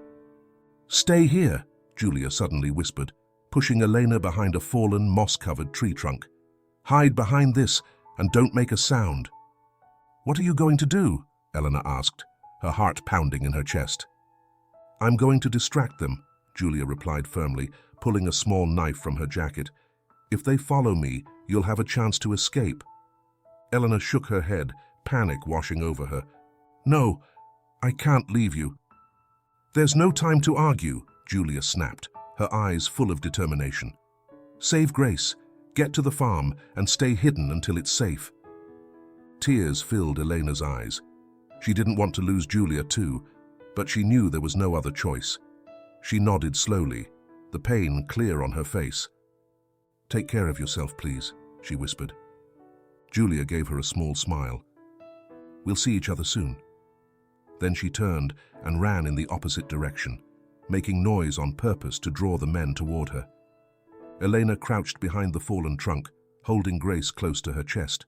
She heard the shouts of the men, the gunshots, and the sound of branches breaking as they ran after Julia. Her heart pounded in her chest. She had to move. If they stayed here, the men would eventually find them. Come on, sweetheart, she whispered to Grace, kissing her softly on the forehead. We have to go. With her heart in her throat, Eleanor slipped out of their hiding spot and ran in the opposite direction, deeper into the forest. After what felt like hours of fleeing, she finally arrived at a small clearing where an old, ruined farmhouse stood, overgrown with weeds and its windows boarded up with rotting wood. Gavin had told her about this place, somewhere they used to come as kids to play. Now it would serve as their temporary refuge. She pushed the broken door of the farmhouse open with her shoulder. Darkness enveloped her immediately. The air was thick with dust and dampness, and the silence was so heavy that she could hear the echo of her own breathing. Shh, my love. We're safe here, she whispered to Grace, who trembled in her arms. Mommy won't let anyone hurt you. Her eyes searched the room for a place to hide. The house was empty, with only a few old, broken pieces of furniture scattered across the floor. She climbed the creaking stairs and found a small room with an old wardrobe. It was the only place they could hide without being seen. We'll stay in here for a while, okay? She whispered, opening the wardrobe and stepping inside with Grace in her arms. The inside of the wardrobe was dark and cramped. Eleanor curled up with Grace pressed close to her, feeling her small body shaking in fear. She held her tightly, whispering comforting words, even though her own heart pounded with terror. The sound of a car approaching broke the silence of the night. Eleanor held her breath, curling even closer to Grace. Headlights briefly illuminated the broken window, and then the car engine stopped. Heavy footsteps echoed at the entrance of the house. They're here, a deep voice murmured in the darkness. Search everywhere. That girl couldn't have gone far. Elena felt terror freeze her body. They were Vincent's men. They had followed their trail here. The footsteps echoed through the house, growing closer. Grace shifted uneasily in her arms, but Elena held her tighter, trying to keep her calm. Shh, my love. Please, she whispered desperately. Stay quiet. The footsteps reached the upper floor. Eleanor could hear the wood creaking under their weight. She closed her eyes, praying silently that they wouldn't be found. There's nothing up here, one of the men shouted from the hallway. Keep searching, another voice responded from below. The boss wants the girl alive. Check every corner. The footsteps slowly retreated, and Elena let out the breath she hadn't realized she was holding. But just as she thought they might have gone unnoticed, a new sound filled the air, the loud ring of a phone. Elena's heart sank as she looked at her purse in horror. She had forgotten to silence her phone. The ringing echoed deafeningly in the dark. She quickly turned it off, but it was too late. Upstairs! Listen! Someone yelled. The sound came from there! Elena felt panic overwhelm her. The footsteps pounded down the hallway, heading straight for the room. The men gathered in front of the wardrobe door. She must be in here, one of them said coldly. Eleanor braced herself for the worst, shielding Grace with her body. The wardrobe door was thrown open, and the beams of their flashlights blinded her. Here she is, one of the men shouted. Before Eleanor could react, they dragged her out of the wardrobe. Grace screamed and started crying, but one of the men roughly pulled her from her mother's arms. No, let her go, Eleanor screamed, struggling, but two men held her down. Please, don't hurt her. Her pleas fell on deaf ears. One of the men shoved her to the floor with a cruel grin. Vincent will be here soon, he said coldly. He'll decide what happens to both of you. Elena looked at Grace in desperation, tears mixing with the dust and dirt on her face. They had fallen into the trap, and now Vincent had exactly what he wanted. Eleanor lay on the farmhouse floor, surrounded by Vincent's men.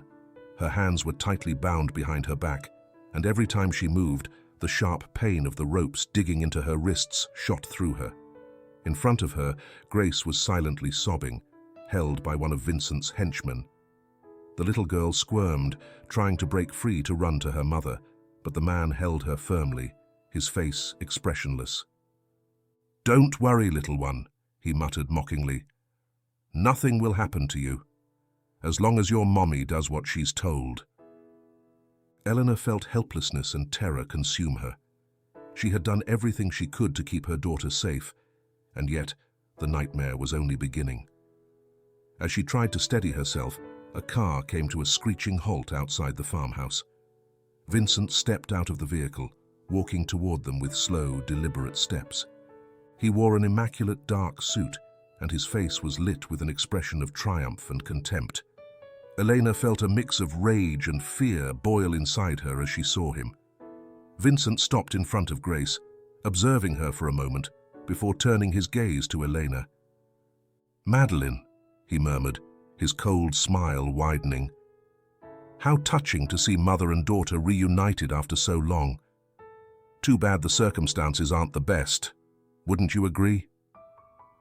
Elena struggled to lift her head, staring directly into his eyes. "You're a monster," she spat with contempt. "Let her go." Vincent laughed, crouching down to her level. He reached out and lifted Elena's chin with a finger, examining her as if she were a curious specimen. "Let her go," he repeated softly. "Why would I do something so foolish? You and Grace are my only leverage to stop Gavin. With both of you in my hands, I can end this war once and for all." Elena tried to pull away from his touch, but he grabbed her more forcefully, his smile twisting into a cruel sneer. "You know what annoys me the most about all this?" Vincent continued, his dark eyes gleaming with dangerous intensity. "That Gavin actually thought he could beat me. But now, with Grace here, I have everything I need to destroy him. And you're going to help me do it." "I'll never help you!" Elena screamed, fighting back the tears that threatened to spill over. Vincent released her face and stood up slowly. He turned toward Grace, eyeing her with a calculating expression. "Then maybe you need a little motivation," he said, snapping his fingers. The man holding Grace pulled out a knife from his pocket, and Elena felt sheer panic take over. The little girl let out a frightened gasp as the shiny blade drew closer to her face. "No, please," Elena begged, her voice breaking. "Don't touch her." Vincent looked at her with a satisfied smile. "You see, Madeline, this all depends on you. If you cooperate, Grace will leave here unharmed. But if you keep defying me—" He gestured toward the man with the knife. "Well, then things are going to get ugly." Elena felt her heart shatter into 1,000 pieces. She couldn't let them hurt her daughter. She couldn't. She swallowed hard, struggling to stay calm as tears streamed down her face. "What? What do you want me to do?" she whispered. Vincent smiled, pleased. "Good. I knew you'd come to your senses." He crouched down again, speaking in a near whisper. "I want you to call Gavin. Tell him to come here alone, no weapons, no backup. If he does exactly what you say, both of you will make it out alive." Eleanor looked at him in desperation. "He won't come. He knows it's a trap." Vincent laughed again. "Oh, he'll come, believe me, because he loves you, Madeline, and if he thinks he can save you and Grace, nothing will stop him." Elena clenched her teeth, fighting the disgust she felt at Vincent's smug smile. She knew Gavin would come, no matter the danger. But that was exactly what Vincent wanted. She needed to warn him somehow, give him a sign not to fall into the trap. "Fine," she whispered finally, her voice trembling. "I'll do it. But please don't hurt Grace." "That depends on you, darling," Vincent replied coldly, pulling out his own phone and handing it to her. "Dial his number, now." Eleanor took the phone with trembling hands and dialed Gavin's number. Her heart pounded as the call started ringing. She prayed silently that Gavin would understand the danger, that he would find a way to turn the situation around. After a few agonizing seconds, Gavin's voice came through on the other end of the line. "Elena?" he asked urgently. "Are you okay? Where are you?" Elena closed her eyes, trying to keep calm. "Gavin, I'm with Vincent." She paused, choosing her words carefully. "He has Grace. He says if you don't come, he—" Her voice broke, unable to continue. "I'm coming, Madeline." "Don't worry," Gavin responded firmly. "I'll find you both and get you out of there. I won't let him hurt you." "No, Gavin," Elena whispered, struggling to hold back her tears. "You can't come. Not alone. It's a trap. He'll kill you." "Tell him to come, Madeline," Vincent snapped, glaring at her with a warning. "Make him come." Elena swallowed hard and took a deep breath. "Please, Gavin," she said quietly. "Do what I ask. Come alone. He doesn't want to hurt you. He just wants to talk." There was a brief silence on the other end. Gavin understood immediately. It was a deadly trap. "I understand," he replied calmly. "I'll be there soon." "I love you," Elena whispered, feeling tears fall freely down her face. "And I love you, Madeline," he responded firmly. "Everything will be okay. I promise." Vincent snatched the phone from her and ended the call abruptly. Then, with a satisfied smile, he pocketed the device. "Perfect." He gestured to one of his men. "Make sure we're ready to welcome our dear Gavin." Eleanor glared at Vincent with pure hatred. "And what will you do when he comes?" she asked desperately. "Will you kill all of us?" Vincent shrugged as if the answer didn't matter. "That depends on Gavin," he said indifferently. "If he cooperates, maybe you and the girl will walk out of here alive. But if not—" His smile widened. "Then this farce will finally be over." Desperation consumed Elena. She had to do something, anything to buy more time. But before she could come up with a plan, Vincent turned toward the door.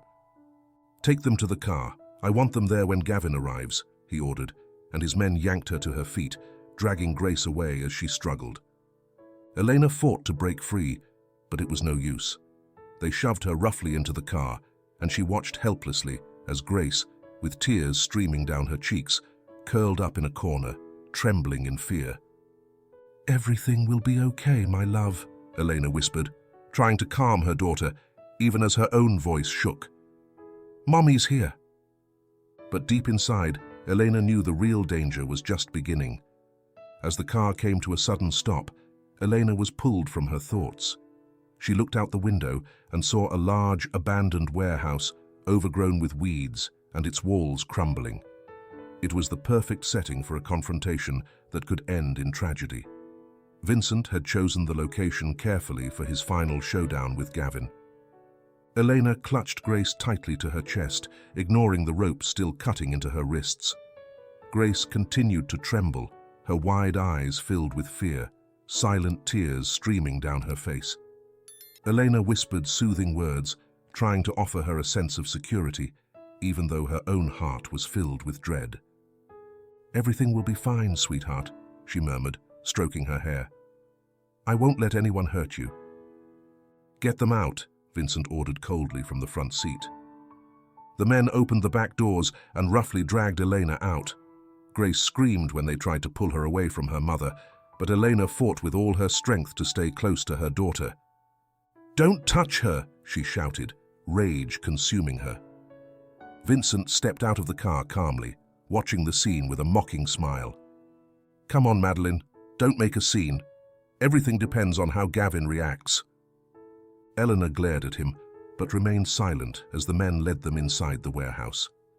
The place was filled with shadows, and the echo of their footsteps bounced off the empty walls.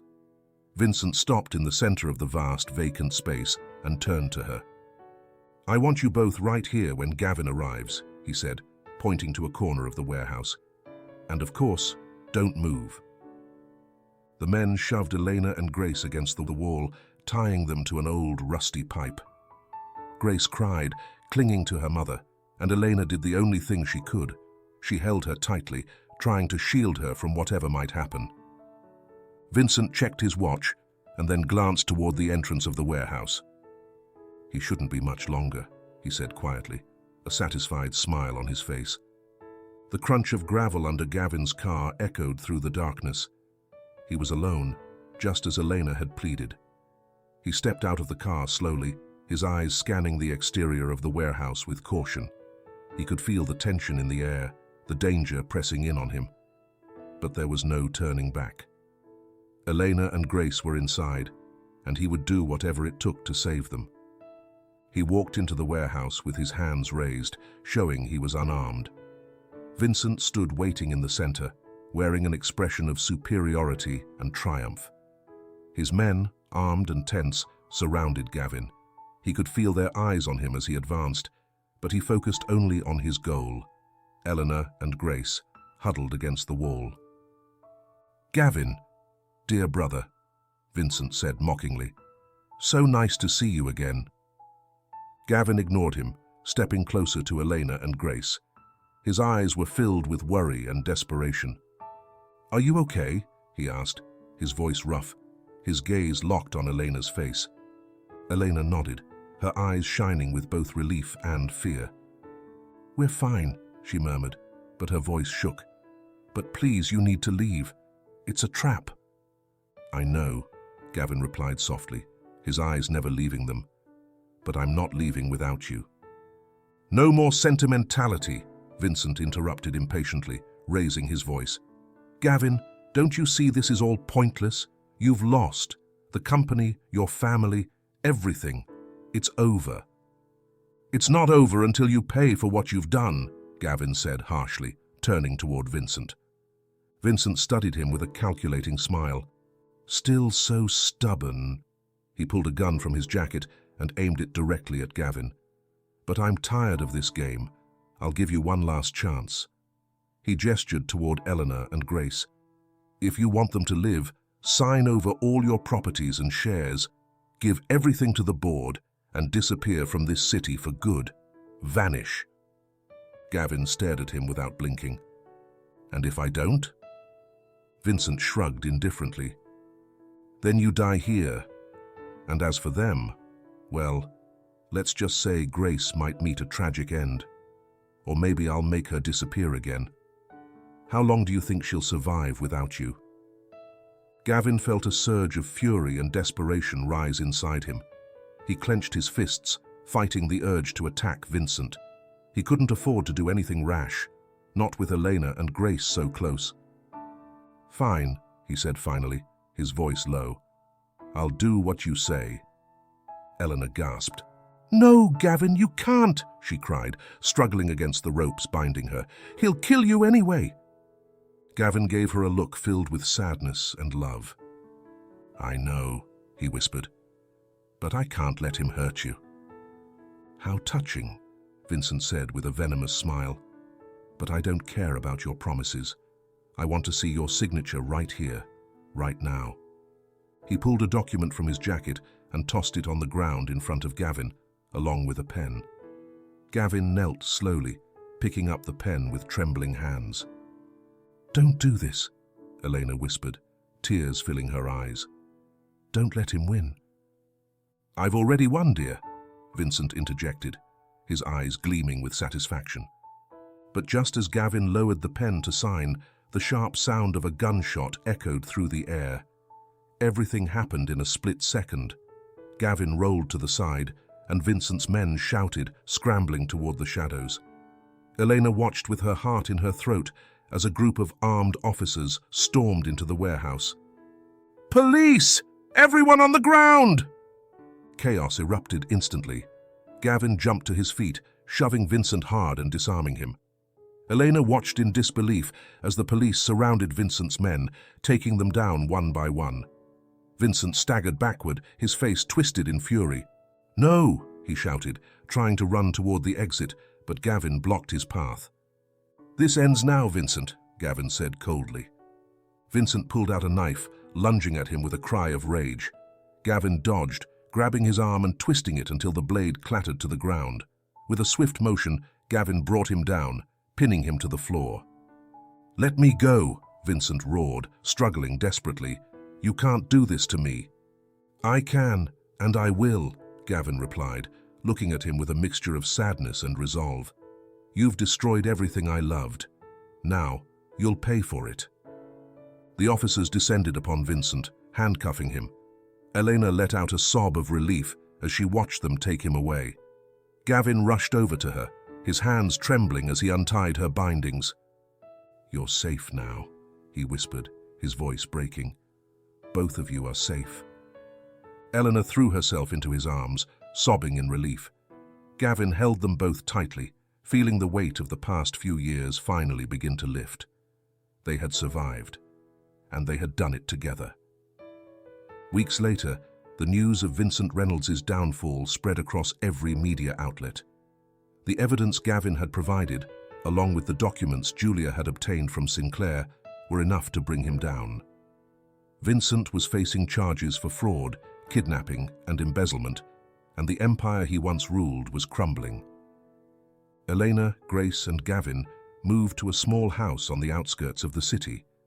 The nightmare was finally over. And though there was much to rebuild and many memories to reclaim, they were together. The morning sun filtered through the curtains of the small country house where Eleanor, Grace, and Gavin now lived. From the outside, everything seemed peaceful and normal, like the idyllic life of any ordinary family. However, within the walls of their home, invisible scars remained, like ghosts that hadn't quite left. Elena moved around the kitchen with mechanical motions, preparing breakfast. Every time an unexpected sound echoed through the house, her muscles tensed involuntarily, her hands trembling as she closed her eyes, breathing deeply to avoid succumbing to panic. The memories of that night in the warehouse still haunted her. Every time she caught her reflection in the mirror, she remembered Vincent's hateful gaze, the threats, and the overwhelming fear she'd felt for her daughter. "Mom?" Grace's soft voice broke through her thoughts. Eleanor turned and forced a smile at her daughter. Grace, now 7, had changed so much over the past year.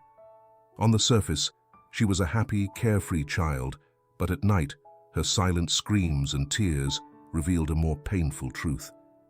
There were nights when Grace woke up screaming, her small arms desperately reaching for her mother in the darkness. And every time it happened, Elena would hold her, whispering soothing words until they both fell asleep again. "Are you okay, Mum?" Grace asked, her large eyes filled with concern. Eleanor forced herself to smile and knelt down to her daughter's level. "Of course, my love," she responded softly, stroking her hair. "Why don't you go see if Dad is ready for breakfast?" Grace nodded and ran upstairs, leaving Elena alone in the kitchen again. The smile faded from her face. She leaned against the counter and took a deep breath. She didn't want her daughter to see her like this, fragile, broken. But some days, the effort to keep up the facade was almost unbearable. They had left the physical danger behind, but the mental scars were still fresh. Gavin stood by the upstairs window, looking out at the peaceful landscape that stretched beyond their home. It was a tranquil place, far from the city's hustle and bustle. After Vincent's downfall, they had sold most of their properties and businesses to start fresh somewhere where no one knew them. Gavin had thought the isolation would be enough to heal the wounds, but it hadn't been. The days were bearable, but the nights were a constant battle. He would close his eyes and see Vincent's face, hear the threats, feel the helplessness of not being able to protect his family.